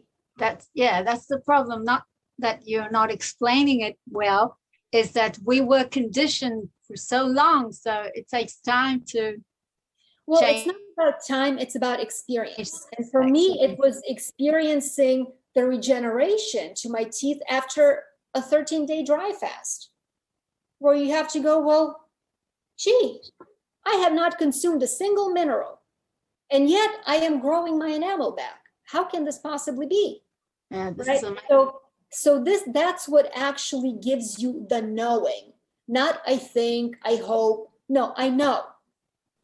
This is the experience. It's clear as day. I see this. It's irrefutable. The evidence is right in front of me. Hmm. So get out of this fear. Okay, thank you very much. Yeah. Ivana, we have few questions in the chat. Yes. Would you like me to read them, or would you like to read them yourself? Sure. No, you go ahead. That makes it easier. Okay, so great. So Sema from Belgium is asking, so what does she want us to do? Thank you. Hello from Belgium. So probably she means what would be the exact protocol of a heavy metal detox, like by steps? Well, I gave you the steps. First, you go after the biofilms. You're taking the herbs that I mentioned, correct? Mhm. You can also take systemic enzymes, which is different from digestive enzymes. All right. So first you Mhm. have to disrupt that. Once you get that going, then you get on the herbs that are chelating, which means they trap heavy metals Mm. and then they remove them. And at the same time, you're killing the parasites, those Okay. microbes with herbs. Okay. Okay. You're also eliminating as much as possible your exposure to electromagnetic frequency. Mm. And you do this with the help, like I said, certain minerals. You can buy shungite, like raw blocks, you can buy towers and you can put them all over your house. You can get shungite jewelry, like this little bracelet I have that you put on your hand so that, you know, because we're constantly attached to our phones, there are necklaces, there are these things that you can do to reduce your exposure, right? Mm-hmm. And that's how it is. But do not go on a heavy metal detox unless your kidneys are filtering, or you are going to be in a world of hurt. My kidneys are filtering, and I told you what was happening with me. Mm-hmm. Imagine when your Okay. kidneys are not filtering, because you see these chelating agents, their ions bind to the ions of metals, but these bonds are not ironclad and they sometimes break loose. So now you have these loose minerals circulating in your system, making you sick. And these minerals sometimes, especially when they don't come out, they can actually be shifted, just shifted to a different part of your body. So it's extremely important that your kidneys are filtering. Do not go on a heavy metal detox unless you have filtration. Okay. Okay. Ivana, and Now, what and I about, yeah, also sorry. have, by the way, I have a full protocol that is for sale. I mean, I can't give you everything for free, where Yeah, I give you of course. everything step by step, all the herbs. I even give you Dr. Morse's exact formulas that you can make your own herbs if you don't have access to his formulas. Right? Mm-hmm. So if you want that, you can contact me. I gotta eat and I have to keep a roof over my head. So I can't give you everything. Absolutely. Absolutely. But these are the steps. Now you can research, you can go and research the enzymes, you can go research all kinds of things to get it done. But I break it down. I give you all the components from systemic support to steps. Literally, I give you a day from this hour to this hour to this hour to this hour, how you do it step by step, what you take and how you take it. Great, great. Ivana, and what about the usage of cilantro and chlorella? Because many people think Yes. that those substances are very good for heavy metal detox. Yes, well, I was taking both. I was taking the chlorella and cilantro tincture while at the same time applying transdermal EDTA. And maybe that's why my reaction was amplified, because I really, I don't know how to do things in moderation. That is, I like to push the envelope. I like to go fast, and sometimes it hurts, and it did hurt. So now another important part of this is binders. Gotta take something like the GI Broom formula, something that has bentonite clay, something that has activated charcoal, some kind of a binder. All right. Okay, good. And also, my wife wanted to ask you about whether this protocol would be suitable for pregnant women and for No. lactating, like for breastfeeding women, lactating women. No? No, absolutely not. Do not do a parasite or a metal detox while you're pregnant. Big no-no. Also during breastfeeding, also not recommended, yeah? Nope. Mhm. You're mobilizing metals. And like I said, some of these metals are going to come loose. Now, we all have metals, and you can pass them down through the lymphatic system to your child during pregnancy or while you're breastfeeding. But if you're doing metal detox, now these metals are floating in your system. Yeah, it Now absolutely they're makes loose sense. versus they've been sort of agglomerated and trapped in biofilms. You understand? They're sort of constrained. So you would only increase the transmission of those metals to your child, which would have catastrophic effects on their developing brain. Absolutely not do it. Okay, great. Now we have another question from Raju. He's asking, what are your thoughts on colloidal silver? Any health benefits? Colloidal silver is very effective at killing things. The problem is it kills everything, including good bacteria. It wipes your microbiota completely. And it also has toxicity associated with it. So would not recommend colloidal silver for that reason. Certain metals, and there was a point where I played with this. I played with gold, silver, platinum, stay away. You should not be taking metals into your body. There's toxicity associated with them. The only ones that we need in minute traces are iron, zinc, copper, and cobalt. That's it. And only in trace amounts. Everything else has no business being in your body.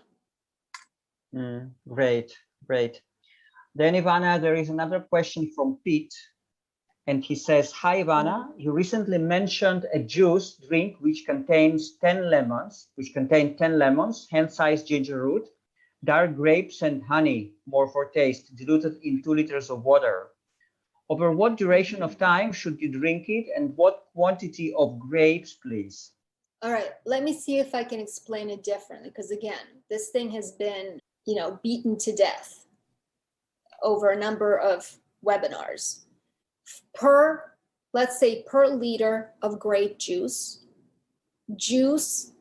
3 to 4 lemons, and then add another big chunk of ginger juice. You want to have it 3 times a day, want to have it 4 times a day, I don't care. But let's say per liter of grape juice, 3 to 4 lemons, whatever you can handle, and a nice chunk of ginger, maybe like this big. All right.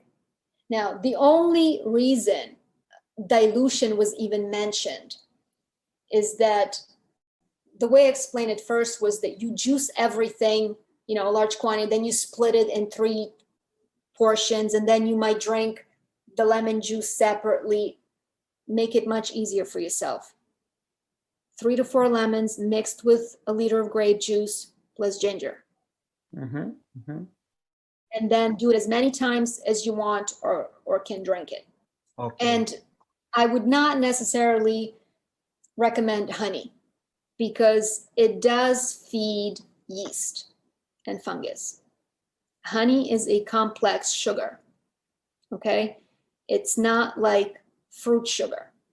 So honey for me is more like a treat. It's not a detox food. Great. Okay, then Desiree is asking something that you have already answered in the past. What is your opinion on urine therapy?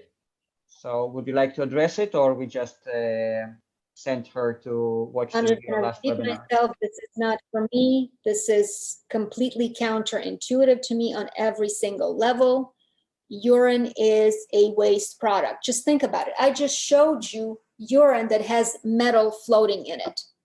Think about this logically. How would it benefit me to drink that urine with metal in it? It doesn't.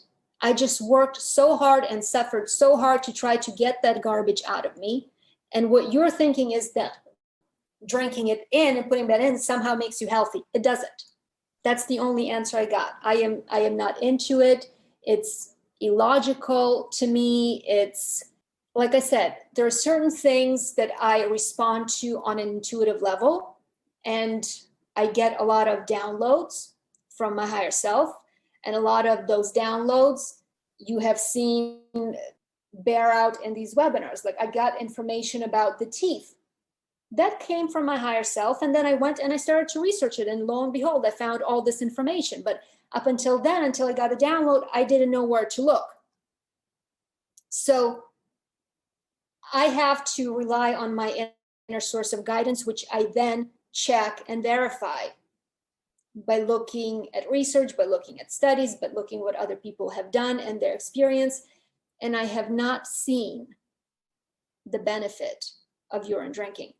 Yeah, I just want to say to everyone who is interested that I'm in touch with a girl now who is a long-time practitioner of urine therapy, and we are organizing a webinar with her. She's living kind of a fasting lifestyle, but she also includes urine therapy. So it will just give us another perspective. She has been practicing it for a long time, and apparently she gets lots of benefits from that. So she will just tell us from her point of view about that. So that would be the best answer to everyone who is interested. Look, you want to do it? I have no objections to it. I can only tell you about my personal feelings. This is nothing that ever interested me. This is nothing I ever plan on trying. So I am not the best person to ask because this is my personal stance on it. Yeah. So you talk to people who actually live it. Yeah, so we'll have a special webinar probably in the near future about that. Okay, now Sarah is asking, what was the herb mentioned that we can't get in the US? I mean, you can get it. It's mostly sold on eBay, but even on Amazon, you can find it. It's called Cistus incanis. Let me see if I can type this into the chat. So you should be able to see it. That's Cistus Incanus.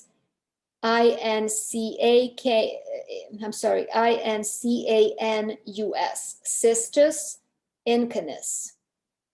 Mm-hmm. Wonderful. So guys, just check it out. Okay, and then Sema is asking, kidneys are filtering or not? What does that mean concretely? How to know? I didn't have a medical education, so your language is above my level. So is there a way to explain all your information in more simple language? Which information? You have to be specific. I can't go back and go over she's asking about kidney filtration, but we had... Kidney filtration is very easy and simple to check. You pee in a clear jar.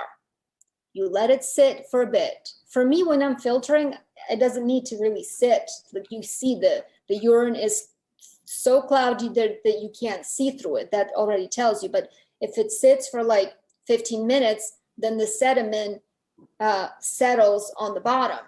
And if you go and see my dry fasting videos, I show you. I hold up a jar and show you this is what it looks like. So unless you have sediment in your urine, you don't have kidney filtration. Now, another way, a harder way to check is to look at your blood work. Look at the creatinine levels. If your creatinine levels are over 0.5, you are not filtering. But the most easy and accessible way to do it is pee in a clear jar. That's it. And look at your urine. If your urine is clear, you have no filtration. If you get consistently sediment in your urine, your kidneys, at least one of them, is filtering. And remember that your right kidney only filters the right side of your body, and your left kidney only filters the left side of your body. And from the urine, unfortunately, you cannot tell, if you're getting filtration from both kidneys or just the one, and if it's just the one, then which. That you can help determining by looking at a person's eyes and seeing which kidney is weaker, or by taking your blood pressure. Your bottom blood pressure, your diastolic blood pressure, is indicative of the kidney function. that blood pressure ideally should be at 60. So it's 120 over 60. If that blood pressure is significantly higher than 60, then you know that that kidney is in trouble. And of course, you take the blood pressure on both sides, because left arm taking blood pressure is going to tell you about your left kidney and adrenal, whereas the right side of, you know, of the body, when you take your blood pressure, is going to tell you about the condition of your right kidney and adrenal. So these are some of the ways that you can determine whether or not you have kidney filtration. Okay, wonderful. And in addition to that, you can just watch Ivana's previous webinars, because she talked about this subject a lot. Yes. So yeah. Okay, cool. Ravitali is asking what is the name of the other two herbs besides Cistus incanus? Boswellia and Japanese knotweed. Knotweed is a knot, like tying a knot, K-N-O-T. Okay. Good, good. Put it in the chat so you can see the spelling. Okay, Ivana, now I'm reading some of the questions from which I received in the group, in the fasting group, and then I forwarded them to you. So, but I will just read them aloud. So, someone is asking, thanks, Arik. Question to our dear Ivana on gallbladder stones, how to flush them out naturally. Also, what else needs to be done so that they don't form again? Well, the reason you get gallstones is for kidney function, which results in subpar bile. Kidney stones, gallstones, form when there's too much cholesterol in the bile, right? So that lipid lipoprotein sort of coagulates. There's not enough bile salts to dilute it. And then these gallstones get stuck in your bile duct, right? So the two herbs that are excellent for this are the Chinese gold coin grass and Chanca piedra. Now, another thing that I have recently been recommending to people is called TUDCA. And TUDCA is an acronym for toro urso dioxycholic acid. And TUDCA is one of the bile acids that are present in bile that is extremely beneficial and that we make in very small amounts. Now, I never recommend that people take things like ox bile, because in the ox bile, TUDCA is present only in minute amounts. But what TUDCA does is it emulsifies the stones and it improves bile quality. How taking a bile salt is different from digestive enzymes is that we need to constantly produce digestive enzymes. And if we start taking them artificially, the pancreas is going to stop making them. This is not the case with bile, because 95% of our bile is recycled back into the body. So we actually lose very little bile. And a lot of people have a poor genetic blueprint for bile.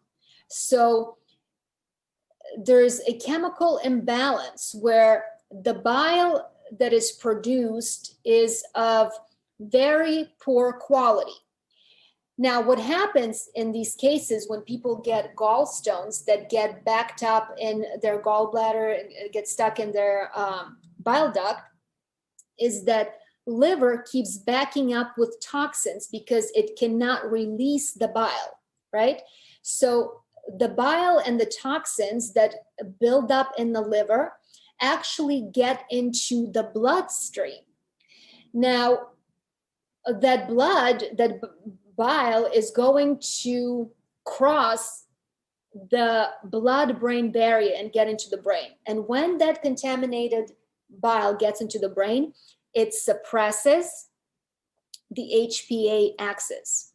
HPA axis being your hypothalamus, pituitary, adrenal axis. So not only is your digestion impaired, not only are you not able to conjugate chemistry, because that's what the liver does, and neutralize toxins and break them down into less toxic compounds, but you're actually affecting your entire endocrine axis. So your whole hormonal system is out of whack, and all because of the poor liver function. So I'm actually going to show you because I saw the question. So this is Tadka. This is the brand that I take, but there are others. You just want to get something that doesn't have sort of any additives, preservatives, or chemicals. And you take this on an empty stomach, at least an hour away from any food or other supplements, unless the only thing you can combine it with is like systemic enzymes that you might be taking for, you know, breaking down of the biofilms.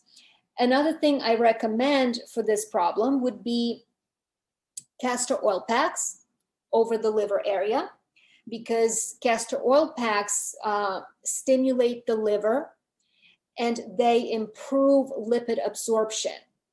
That castor oil gets absorbed actually through the skin into the liver and improves the function of the liver and the gallbladder, and helps to dilute some of those cholesterol stones. And another thing I would recommend is the abdominal massage that was shown by Dr. Filanov in one of the webinars that I actually translated for the Dry Fast group. And that is something that you can find on the Dry Fast group YouTube channel. Yeah, I think they even took it out, like they made a special video only about that. So yeah, yeah. Okay, very good. Now another question was, what a vegan can include in her diet in the form of herbs, veggies, or fruits for consuming collagen, as doctors advise collagen 1 and 3, but both are from animal source.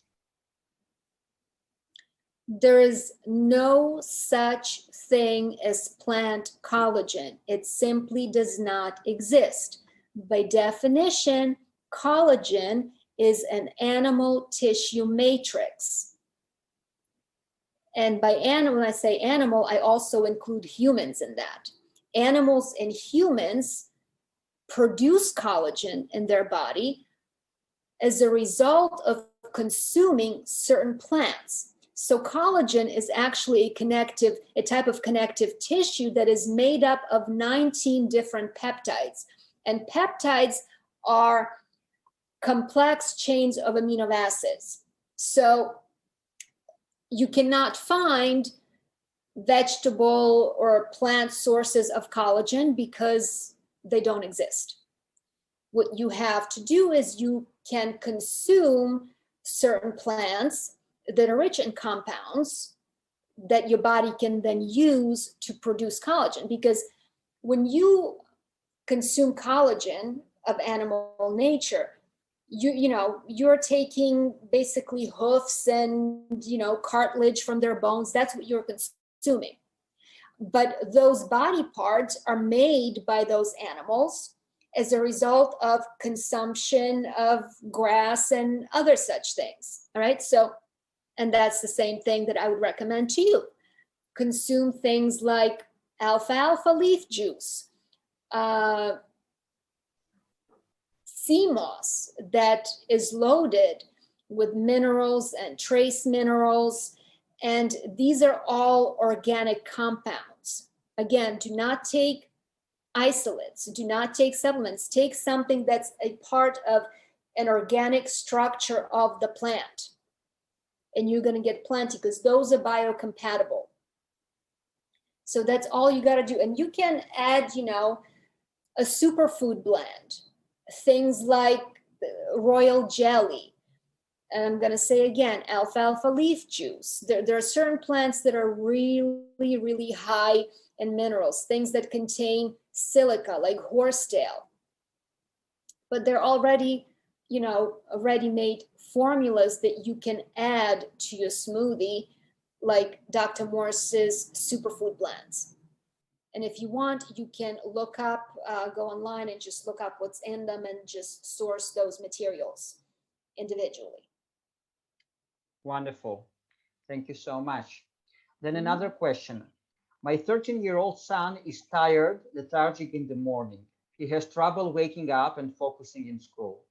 As the day goes on, he is more active. At night, he has trouble falling asleep. How to fix this? So this is the adrenal cortex dysfunction, and specifically the dysregulation of cortisol. Cortisol is the hormone that should be the highest in the morning. And cortisol is what gives us energy, right? It perks us up. We're ready to go. But in some people, this process is reversed, where, you know, their cortisol is at its lowest point in the morning and then starts to build very slowly throughout the day and reaches its peak at night when you should be going to sleep. But now you're all like tired and wired. So for this person, I would recommend adaptogenic herbs, specifically holy basil and lemon balm. Lemon balm does not shut down cortisol production, but it sort of regulates it. And the thing about adaptogens is that they don't stimulate and they don't subdue, but they help your glands do what needs to be done. Now, another thing is that be sure that the child has exposure to direct sunlight, or at least indirect sunlight, especially to the eye, because that's what stimulates the pineal gland and regulates the circadian biorhythms. The body sort of has to get on track that when the sun is shining, we're making these neurotransmitters. And after a certain period of time, the sun stops shining, then we are now making melatonin, making other types of neurotransmitters. Also, look at the stress levels of this child, because this is a result of adrenal exhaustion. And stress can be mental, emotional, or physical. When the body continuously is pumping out anti-inflammatory hormones, or hormones that, you know, when we're forcing the body to produce energy and we take supplements, or we stay up past the time that we should. So we're forcing our adrenals to go into overdrive, and we sort of reset the clock, where instead of, you know, we're supposed to be down at this time, but because we keep going, we're no longer now going down this time, but it's almost like we restart the cycle. So the whole thing is shifted by a cycle. So this is not just herbs, but also adjustment of habits. Looking at the stress levels. Is the child undergoing stress at school, at home?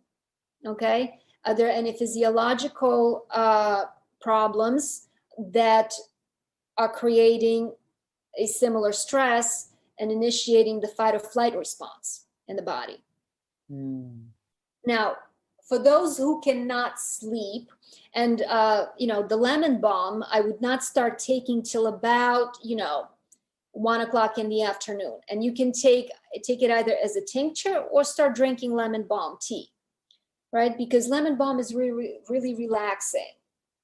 So you want to start to relax the system in the second part of the day and get it to calm down and prepare for the nighttime. Mm-hmm. And once you start to develop the habit of sleeping at the right time, then that cortisol production is going to turn itself around. Now, if somebody really cannot sleep, then the next thing I would recommend is magnolia bark. Now, magnolia bark will make you drowsy, so don't take it while you're at school, you're at work and stuff like that. Take it like an hour before you want to go to bed.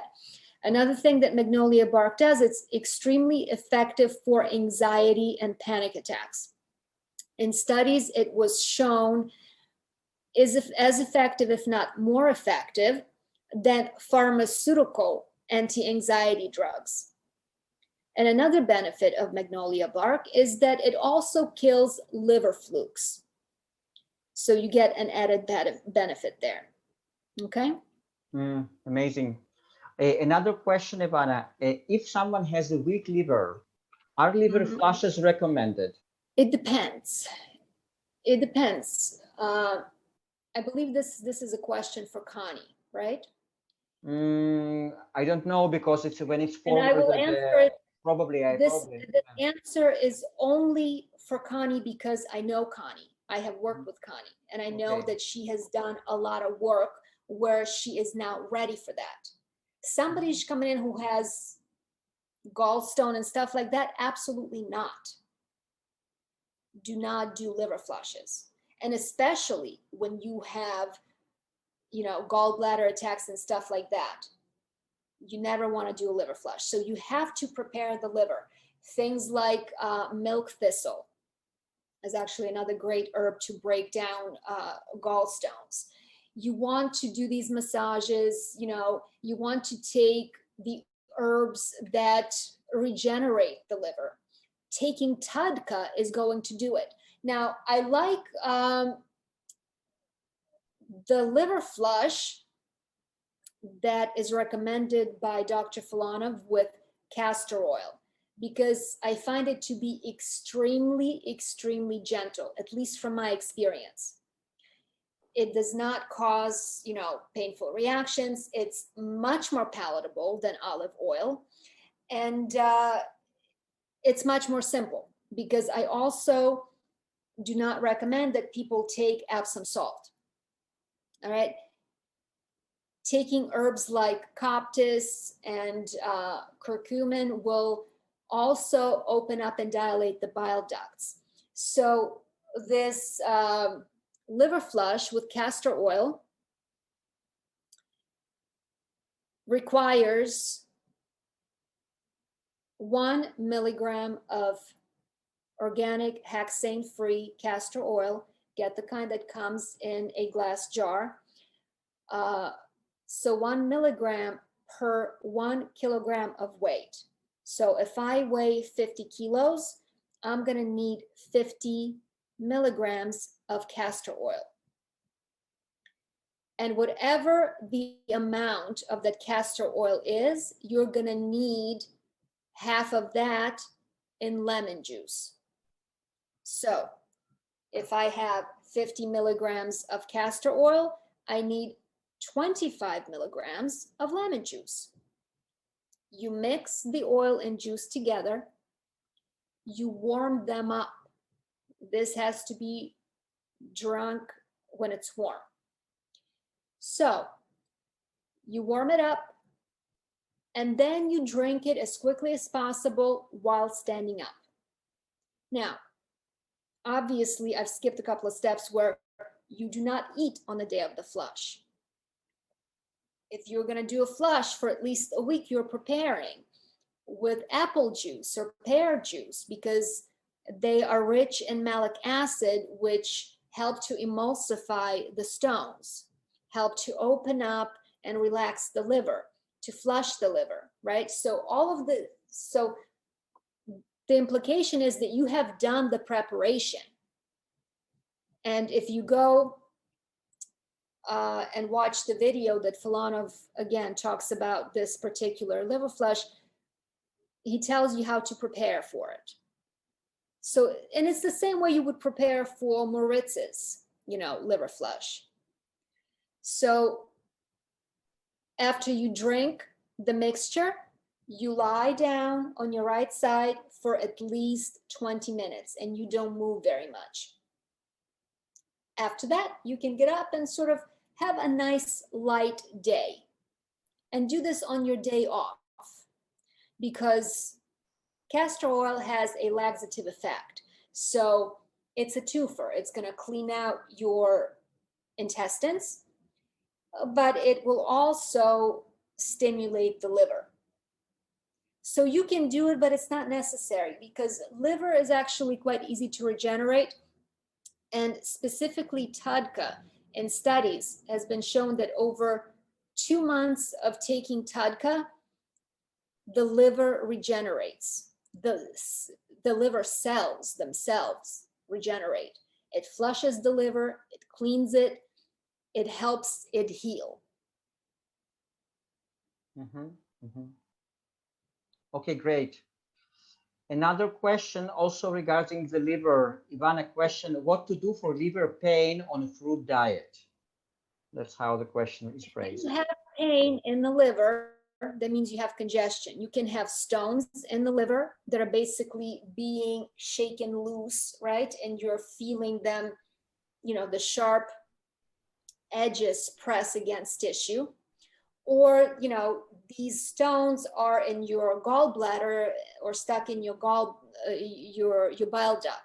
So again, the only thing to get rid of this pain is you have to break up the stones and the congestion of the liver by following the steps I had already outlined and taking those herbs. And of course, remember that castor oil packs are very good for pain.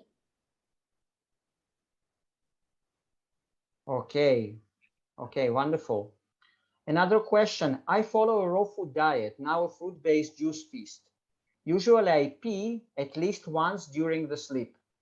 Is this a sign of a weak kidney or bladder? What could be possible causes? Will it get better over time if I stay on mostly fruitarian track? Thank you. It can be a sign of weak kidneys, most definitely, but it also depends how late, does this person drink.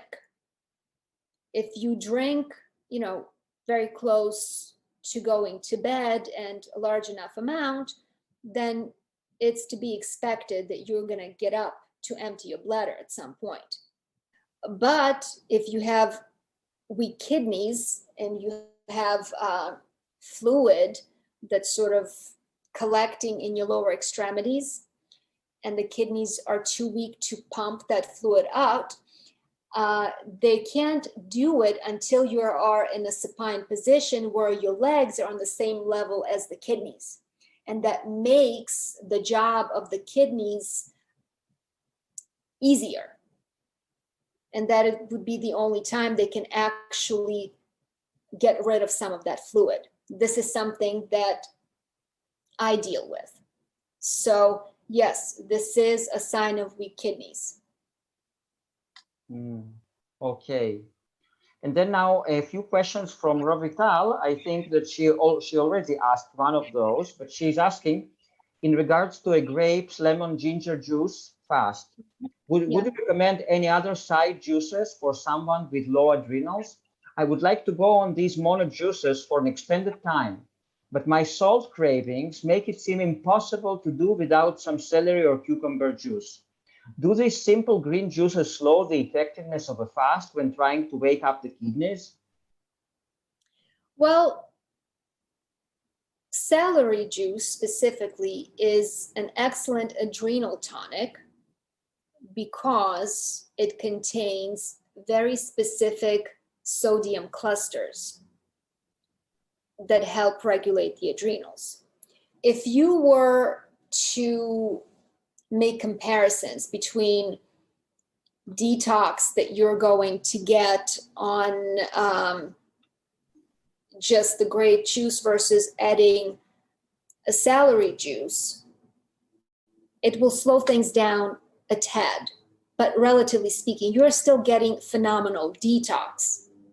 Now, the way to work on your salt cravings is by continuing to take adrenal herbs. You have to keep working on the adrenals, because once the adrenals are online and working properly, you're not going to have the salt cravings. What I find helps here is the licorice root tincture, which is a great tonic for the adrenal cortex. And because it's the adrenal cortex that produces aldosterone, which in turn regulates sodium in the body. So when you have salt cravings, it's because you're not making enough aldosterone and your sodium is too low.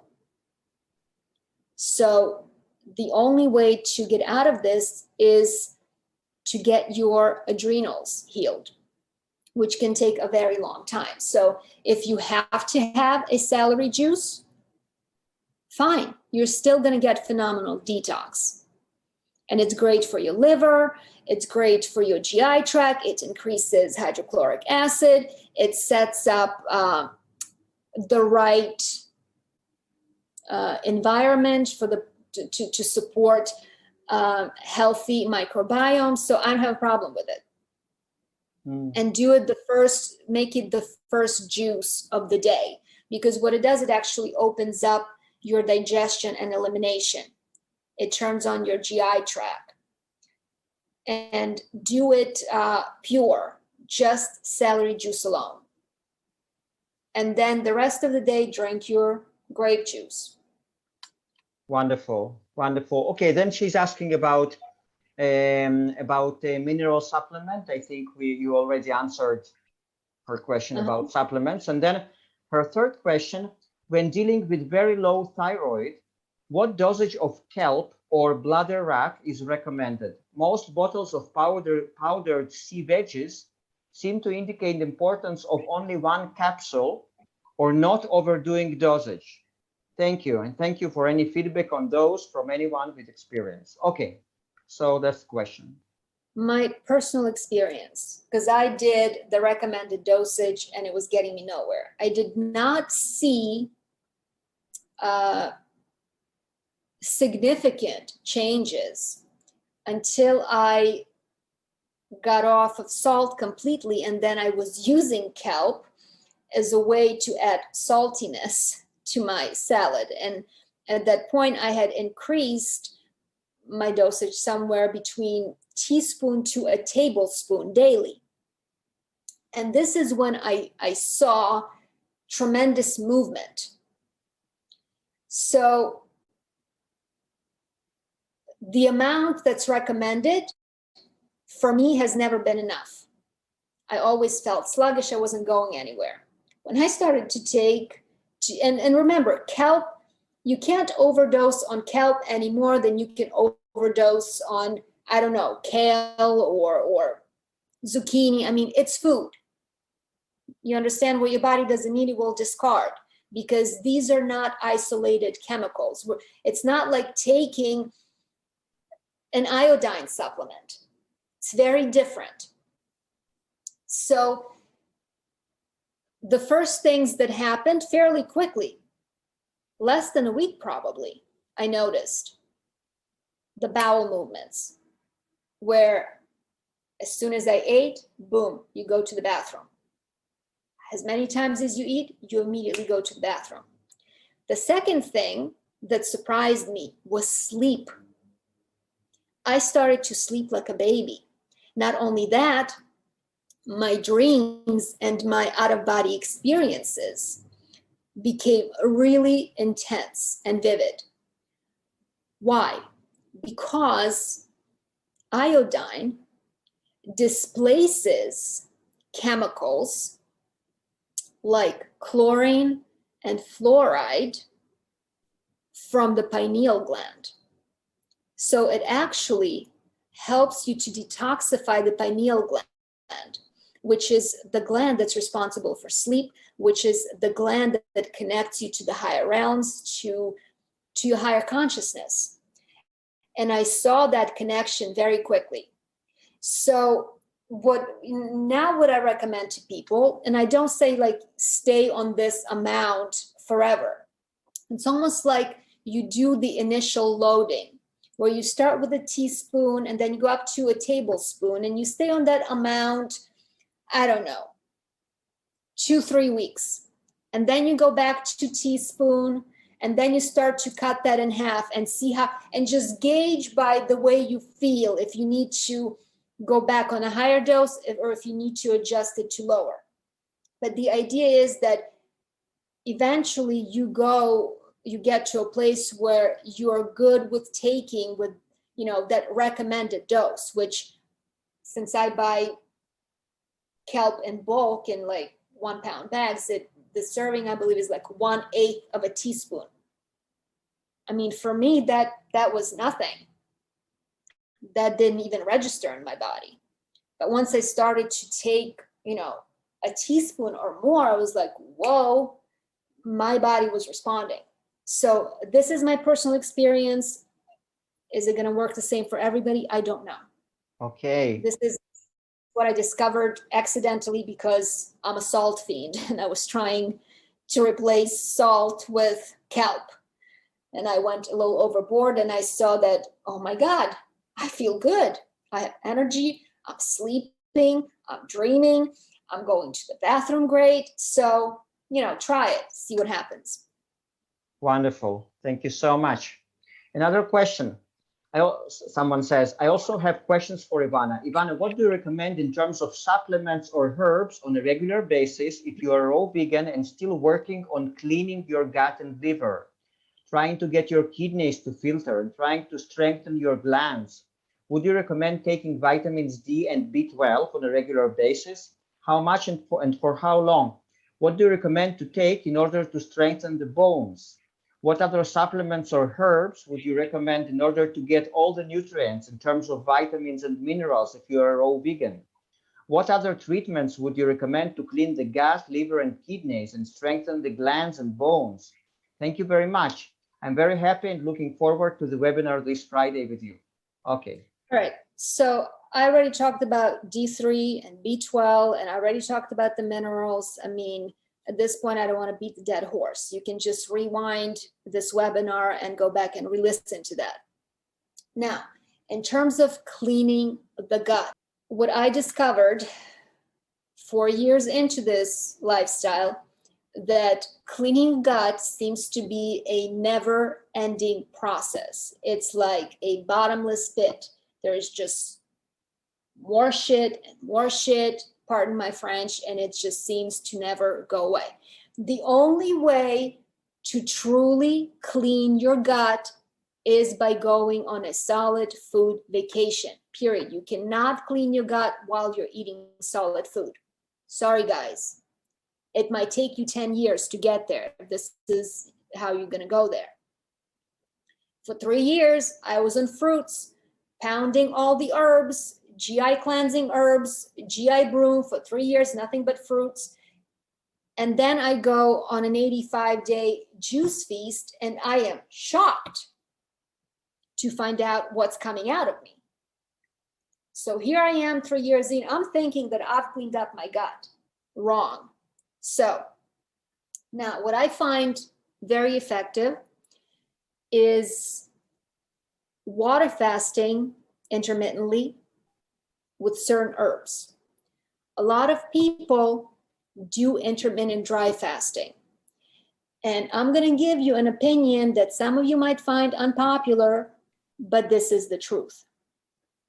Intermittently dry fasting for 16 to 18 hours is a big, fat waste of time. You accomplish absolutely nothing by dry fasting, simply because of how the mechanism of dry fasting works.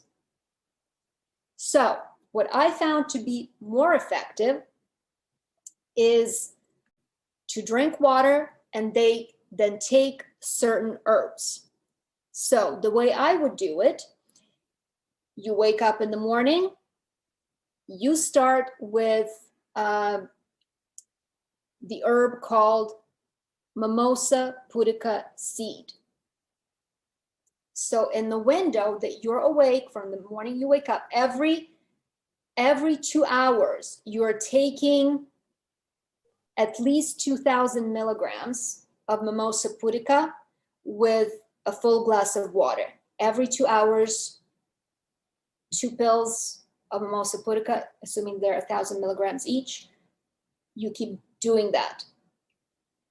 And you do that throughout your fasting window until you are 3 hours away from your first meal. And this could even be a smoothie or a fruit. It doesn't even have to be juice. I found that this works still. So when you're 3 hours away from that first intake of food, whatever it may be it liquid or solid, but an hour after your last dose of Mimosa pudica, what you do is you take GI broom, which is a binder. So you take GI broom, and then 2 hours later, you have your meal.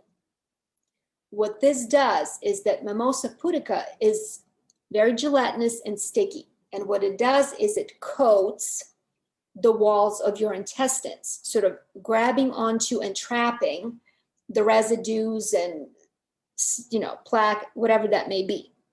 So by constantly supplying it every hour with lots of water, because Mimosa pudica is going to pull that water to help it expand. Mimosa pudica does not get digested or absorbed in your body. It is a type of binder, but it happens to be super sticky. What it also does is it traps and removes parasites, more specifically worms. So once you've sort of primed the pump and you laid, the trap down with the Mimosa pudica, then you take your GI broom, which is an intestinal scrubber. And GI broom has to be taken 2 hours away from food or other herbs or supplements, except for the Mimosa pudica. You can wait an hour after you take your last dose, because Mimosa pudica is also a binder, doesn't get absorbed, so you don't lose much by, taking it so close with the GI broom. And then 2 hours after the GI broom, you take your meal, preferably a juice meal, right? And then about 3 hours after your last meal, whatever, your window may be, you take a capsule with 4 drops of fully frozen organic castor oil. So you take that at least 3 hours after you had your last meal on an empty stomach before bed. What this does is that taking the castor oil frozen in this way allows it to bypass most of your small intestine, and it doesn't break up and become active until it reaches the last portion of your small intestine and the first portion of your large intestine. And because it bypasses digestion, it does not act as a laxative. But what it does do, it starts to pull on the plaque in your large intestine. And so it's going to do that throughout the night while it's moving, through your large intestine, through your colon. So now you have sort of loosened that plaque up. When you wake up, you start taking Mimosa pudica, which now is going to sort of trap and stick to that loosened up plaque. Then you follow it up with GI broom, which helps to pull it off the wall. And believe me when I tell you, you're going to be pulling plaque out of your body. I have seen tremendous results with myself personally doing it this way. But if you want to keep eating and taking herbs, strap yourself down for another 10 years, because that's how long it's going to take. Very good. You cannot clean out your GI tract while you keep putting food in it. It's like trying to do a spring clean in your house while you're having 50 people over for a party that are eating, dancing, and making a mess. It's not possible. Amazing, amazing. Okay, then another person is asking, what are the steps for detox? What should we address first and make sure it's working before moving to the next step or organ? What are the different tests for different parts of the body to check if they're working properly or not? For example, urine test for kidney filtering. So we talked a lot about that during different webinars. So yeah, I already talked about kidney filtration. Again, beating the dead horse here. There's only so many times that we can repeat the same stuff. I don't want to waste time on that. And I already talked about it today. Yeah. So and also about the steps for detox. I think we talked about detox a lot. Same thing. First things are always bowels and kidneys. There are 4 types of herbs you always start with: GI cleansers, kidney herbs, adrenal herbs, and lymphatic, but capsules only. Capsules or powders. In the initial stages, do not take liquid tinctures when it comes to lymphatic herbs, because a capsule or a powder is going to pull on the intestinal wall and loosen up that old waste. But when you take a tincture, it goes into the entire system, into all cells, and it stirs up the lymph. And if your kidneys are not filtering, now you have intoxication and you're going to feel very sick. So do not move to liquid lymphatics until you've got good kidney filtration. Now, you don't need tests or, blood work, anything like that, to determine if your organs are working. How do you feel? Are you digesting food? Are you constipated? This is how you know, are your organs working? Do you have energy? How do you feel? Now, Dr. Morse, which you can find on his website, but you have to become a member, has a self-assessment questionnaire. And this is the questionnaire that I give to my clients, which it has organized by different glandular and organ systems questions that help you determine whether or not you have a problem in that particular area. So symptomatology is much more accurate when it comes to assessing the state of your organs, glands, and other tissues than blood work. Blood work is not a good gauge of your physical condition. For example, I am currently taking care of a bedridden 98-year-old with dementia who has heart problems, who cannot eat, who can only feed through the feeding tube, who cannot swallow, who has high blood pressure, who cannot service himself in any way, shape, or form. But hey, his blood work is excellent. His son, who is ironically a nephrologist, which is a kidney specialist, likes to brag that if you didn't know any better and looked at his blood work, you'd think that you were looking at the blood work of a 20-year-old. So what does it matter? The man is incapacitated. So what if his blood work is great? My blood work looked good too, except for the kidney. It's not a good gauge, because the blood is the kitchen of the body, and it has to be protected at all costs, because if the pH of the blood drops by even 0.5 percentage point, very bad things start to happen and death is imminent. So you're looking at the wrong system. So go by how you feel. Go become a member of Dr. Morse's group, access the questionnaire, fill it out, answer the questions, and you're going to have a pretty good idea as to, you know, which glands, organs, and so on are in trouble. Very good. Very good.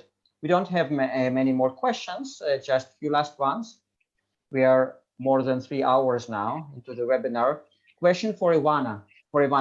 What do you think about turpentine, MMS, and urine to clean parasites? Okay, urine, I think you also already told about it. Or what are your best ways to do it? Okay, so basically turpentine and MMS.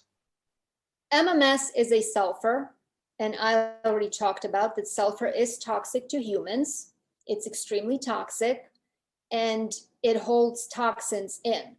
And I have done every kind of sulfur, and I messed myself up in a big way by doing this. So please learn from my mistakes. Do not do it. Very bad. Sulfur is bad for us. Inorganic isolated sulfur is bad for us. And I already explained early in the webinar why. It binds metals. It's very sticky. It's toxic. It doesn't heal or cure anything. So disabuse yourself of the notion that sulfur is good for you. It's not. Turpentine is a paint thinner. You want to drink paint thinner? Okay. Is it going to kill parasites? Sure. But it might also kill you. You know, it's like chemo kills cancer. Sure, but it also kills you in the end. So is it worth it? Not a fan of turpentine. Would never recommend anybody to do it. My personal opinion, it's a horrible idea. As I said, I have a comprehensive protocol. If you would like to purchase, you can have it, where I give you so many herbs. I give you the formulas. I give you the step-by-step. You get everything there, from Lyme to biofilms to viruses to worms. Wow. But it's a very extensive list. There are formulas that are ready made, that are made by Dr. Morse, Cellular Botanicals. He has Parasite G, Parasite M, and it's always good to step up your parasite cleaning efforts during the full moon, because that is when parasites become more active. Okay. Also, go to my channel and watch my latest video, because I actually give you a piece of that protocol. I give you the fungal protocol, what to do, what to take. I give you the herbs. I give you, the things that break up biofilms. So you get at least that part. Amazing. And it's my latest, the latest video that I uploaded, I think 3 weeks ago. And it's a Q&A video that I did based on the questions that people submitted to me. They wrote in, they said, these are my questions. And I sat down and I recorded the answers. So I already give you that. So you can go and look at that if you would like. Yes, Ivana, definitely. We'll put the link to your channel below this video, so that people can just go there.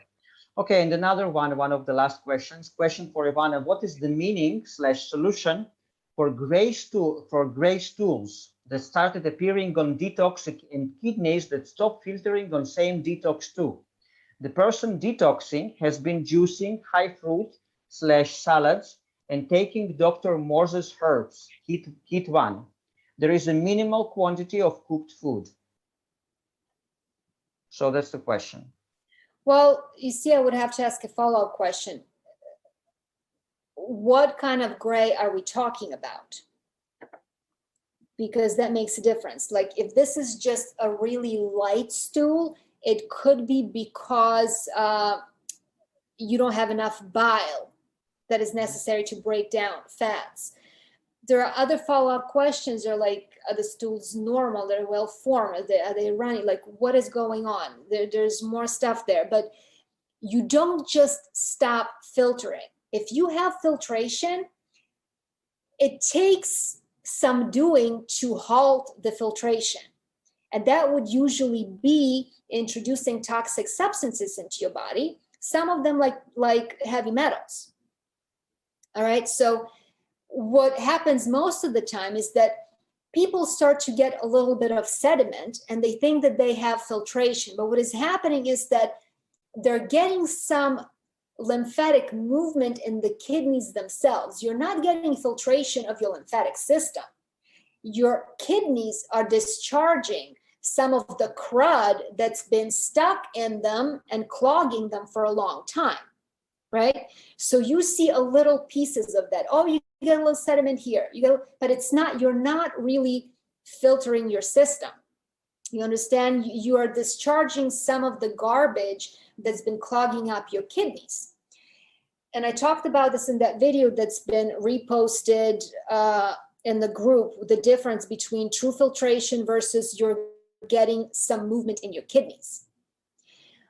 Also, sometimes it's not that you don't have filtration, it's that when your diet is clean, you're not creating so much acidic byproduct. So when you are raw, your urine is not going to have as much sediment. Sediment comes from mobilizing the old stuff. So another reason for this is that you're not actually mobilizing and breaking up that old stagnant lymph. And that's why you're not seeing any sediment. So it's not that there is no filtration, you're just not pulling lymph. And for that, you need movement, you need exercise, and you also need lymphatic herbs that are astringent and can break up that stagnant agglomerated lymph. And unless I can ask this person more questions, I can't really give you more than that. Yeah. So any additional information, please contact Ivana personally. Yes. Now, a question for Ivana. Do you recommend stopping thyroid meds during dry fasting? Well, by definition, if you're taking anything into your body, you're not dry fasting. You understand? Which means the processes that are going on in your body are not at all the processes that take place during a dry fast.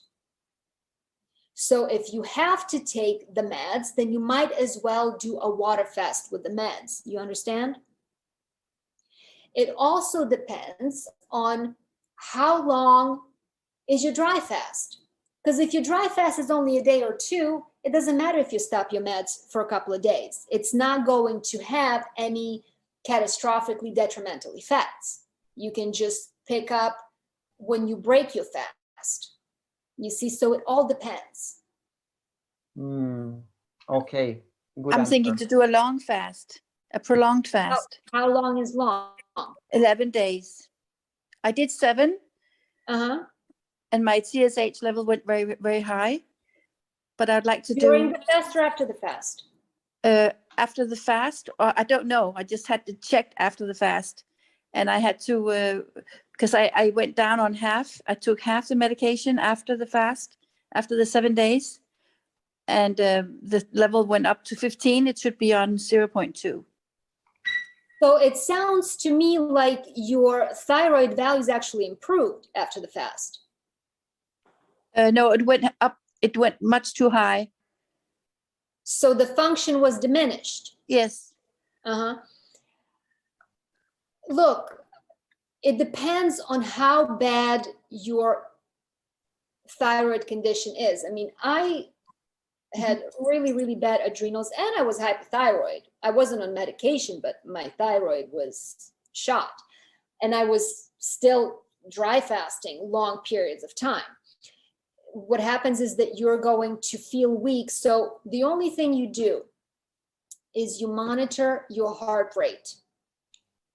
If it gets at or over 120 in a resting state and you cannot bring it down, just break your fast.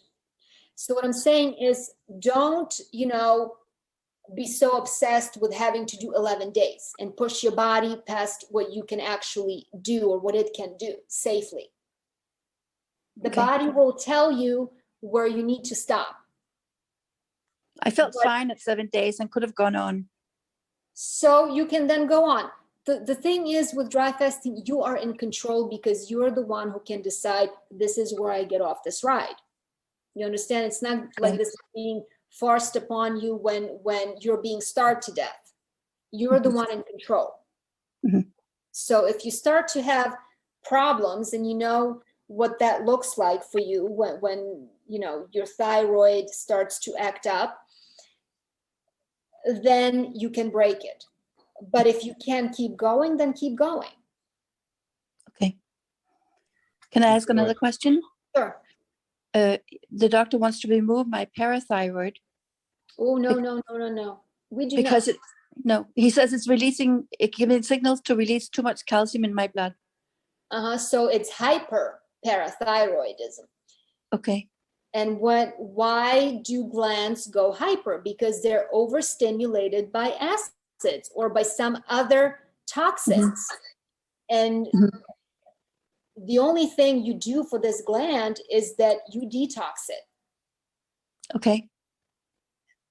The stupidity of cutting glands out, like, it's something, it's like, it's not like clipping a toenail.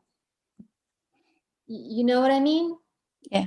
They just don't understand. You normalize the gland. So is it a dry fast? Dry fast will do it, absolutely.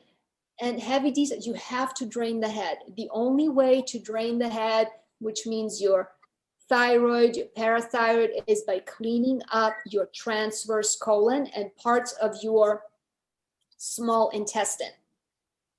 Okay.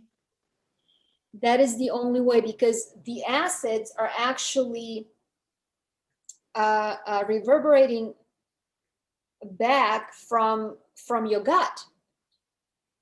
Because every single organ and gland is plugged into your intestines through nerve and lymphatic channels.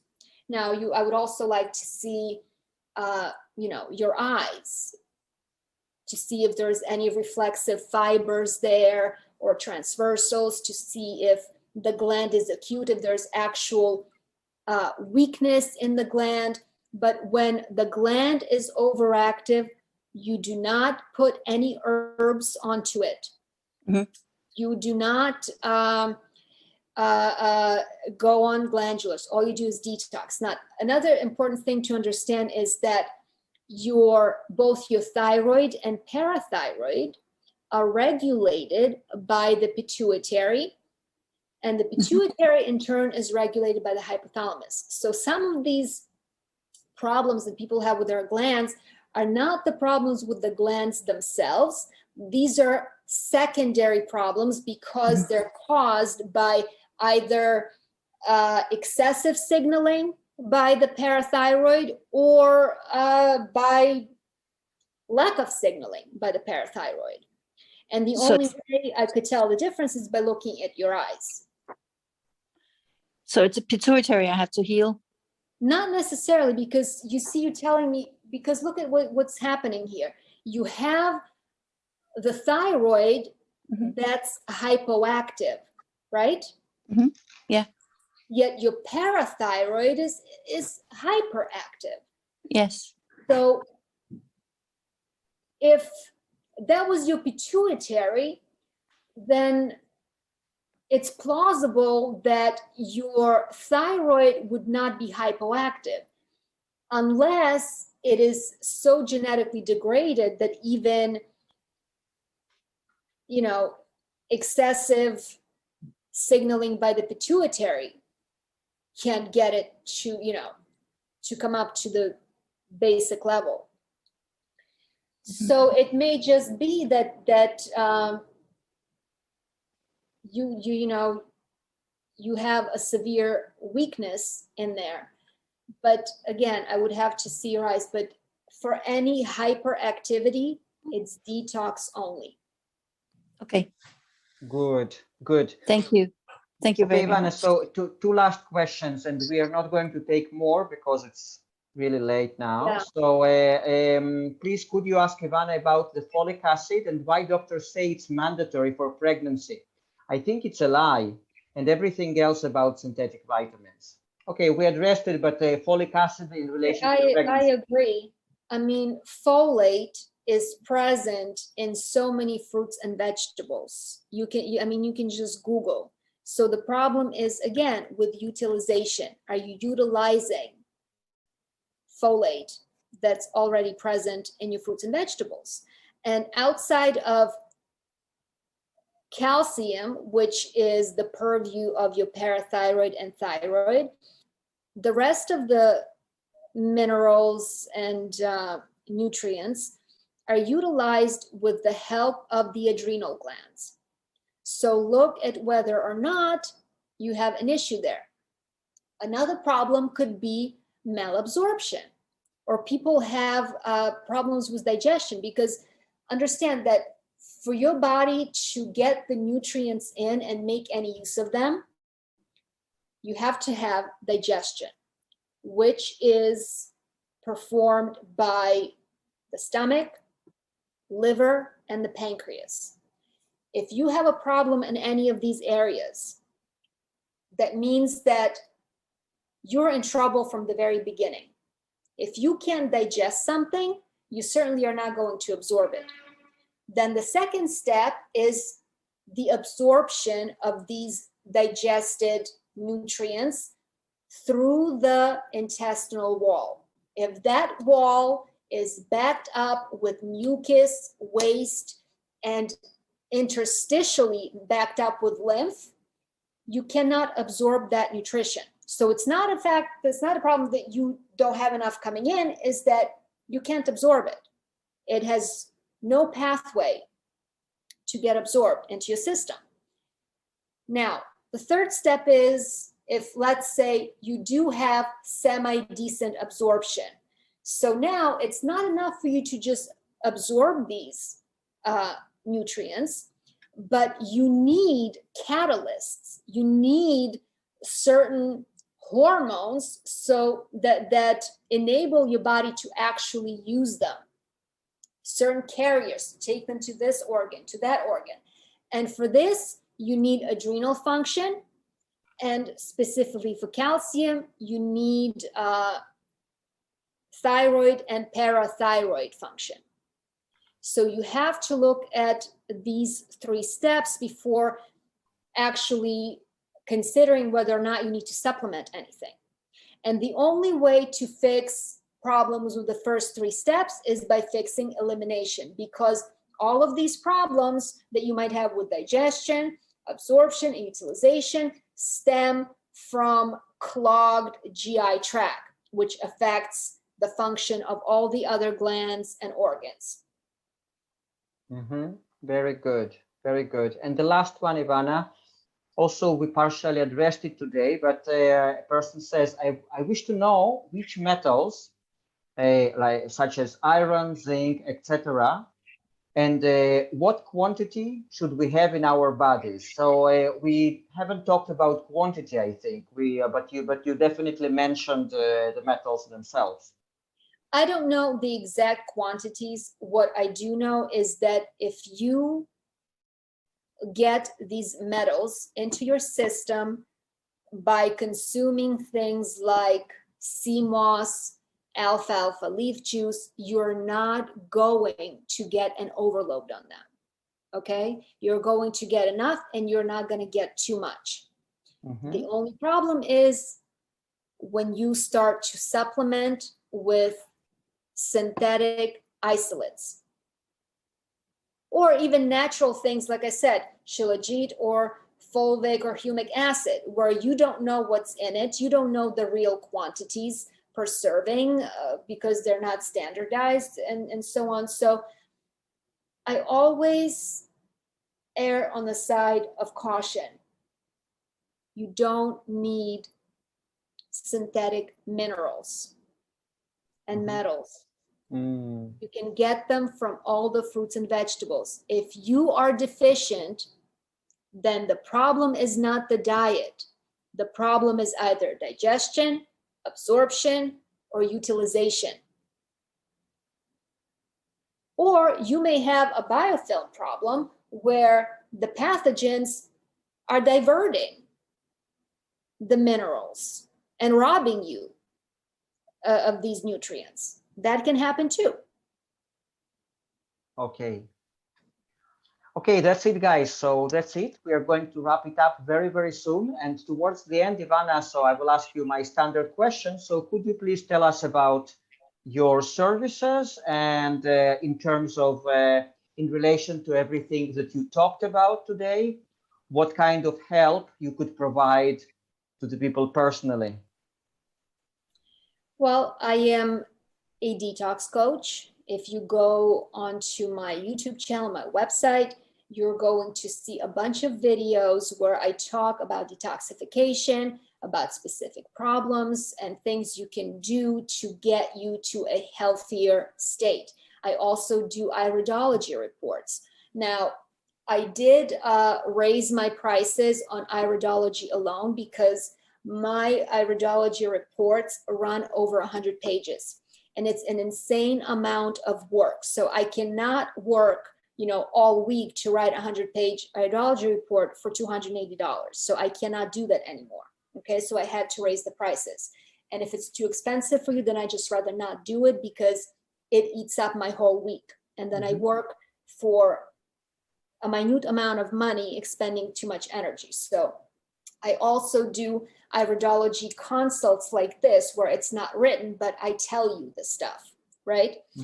So you can do that. I also do emotional work. And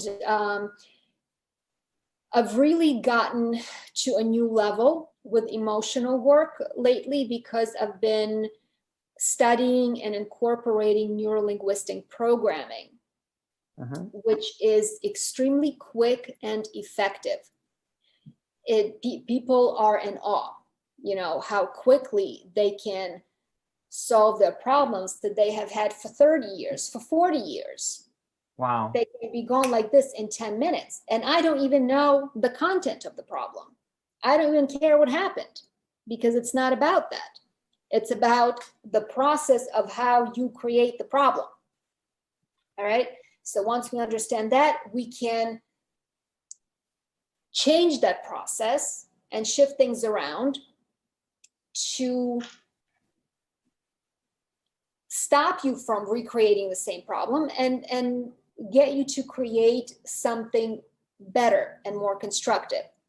So this has been a very exciting sort of stage in my development as a coach, because, I used to work with things that took a longer time, and it was, more focused on what happened, when did this happen, why do you think this happened, like the way a therapist works. Yeah.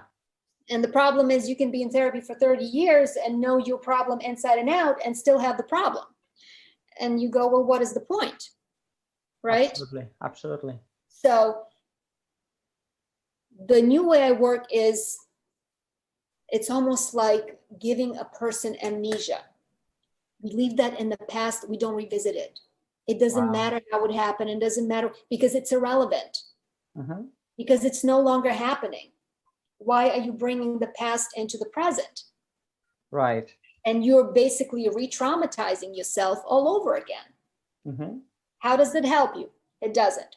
So, this is a very exciting and novel approach for me, because I'm also trying things on myself and I'm trying things on clients, and it's really successful and it's quite amazing. So this is something I'm very excited to do and to talk about. And you can contact me through my website. You can contact me through the email. It's posted. If you go on my YouTube channel, my email, my contact information is plastered all over the place. If we are in the same fasting group, you can contact me through WhatsApp. What I do want people to know is that please do not contact me for free consultations. I do not have the time and I do not have the interest. I work 12-hour days doing very difficult work, not just physically, but emotionally. Like I said, I take care of, being a caretaker for somebody, where I am, there for that person who is not mobile. So when I get home, the last thing is on my mind is now trying to figure out somebody else's problem. Okay. So unless you are going to pay me for my time, I'd rather put my feet up and relax.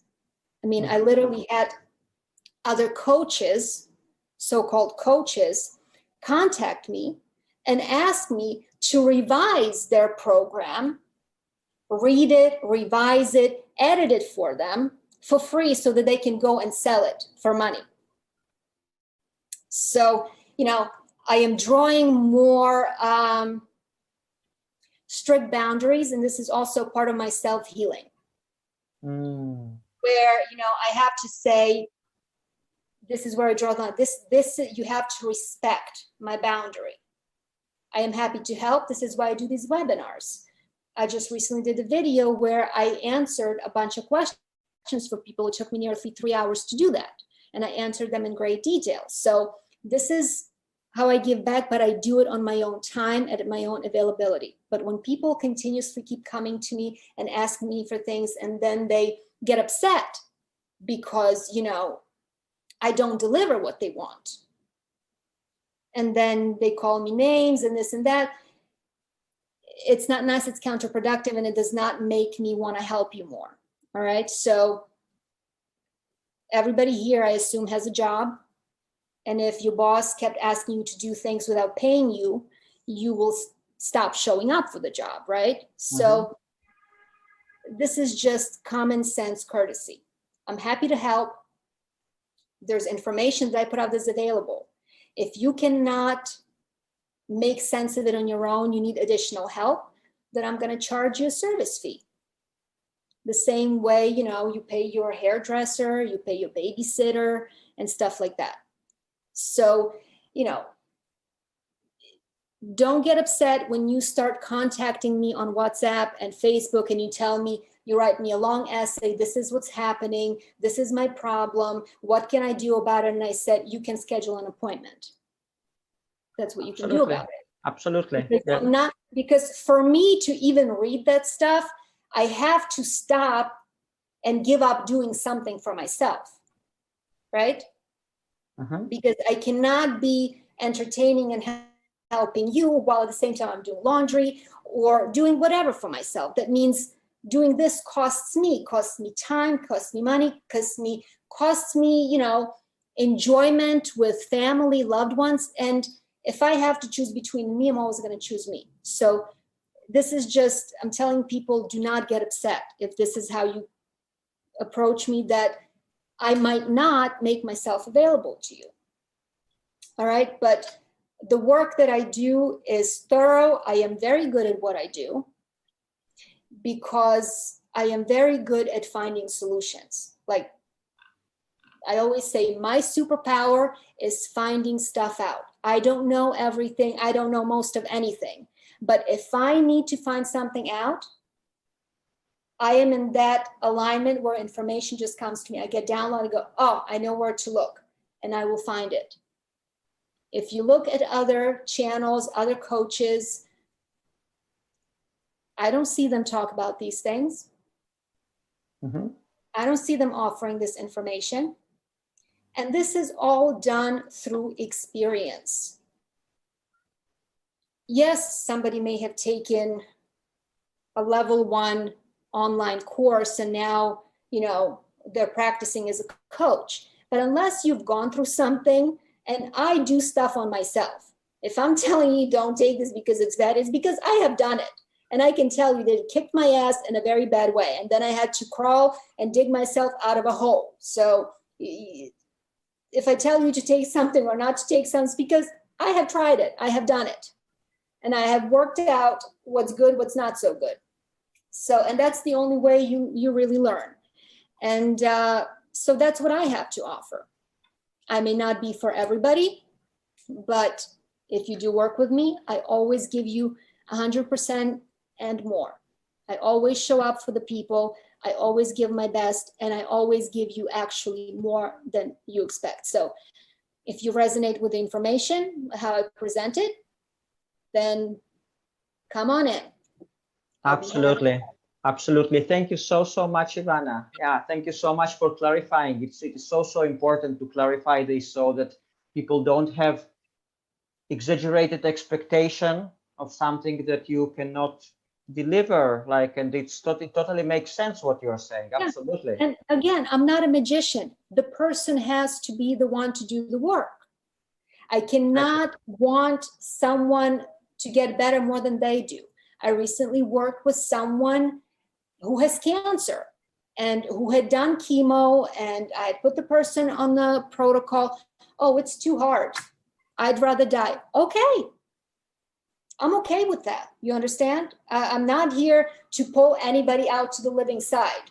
I've seen the other side. It's way better than anything we have going on here. So I am not someone who will force anybody or myself to hold on to this life with bloody fingernails. Transition is beautiful. Yes. Whatever comes after is more beautiful. I'm not going to force anybody. If this is too hard for you, my job is to give you the options, explain to you what happens, what the consequences of your choices are, and then you make your own choices.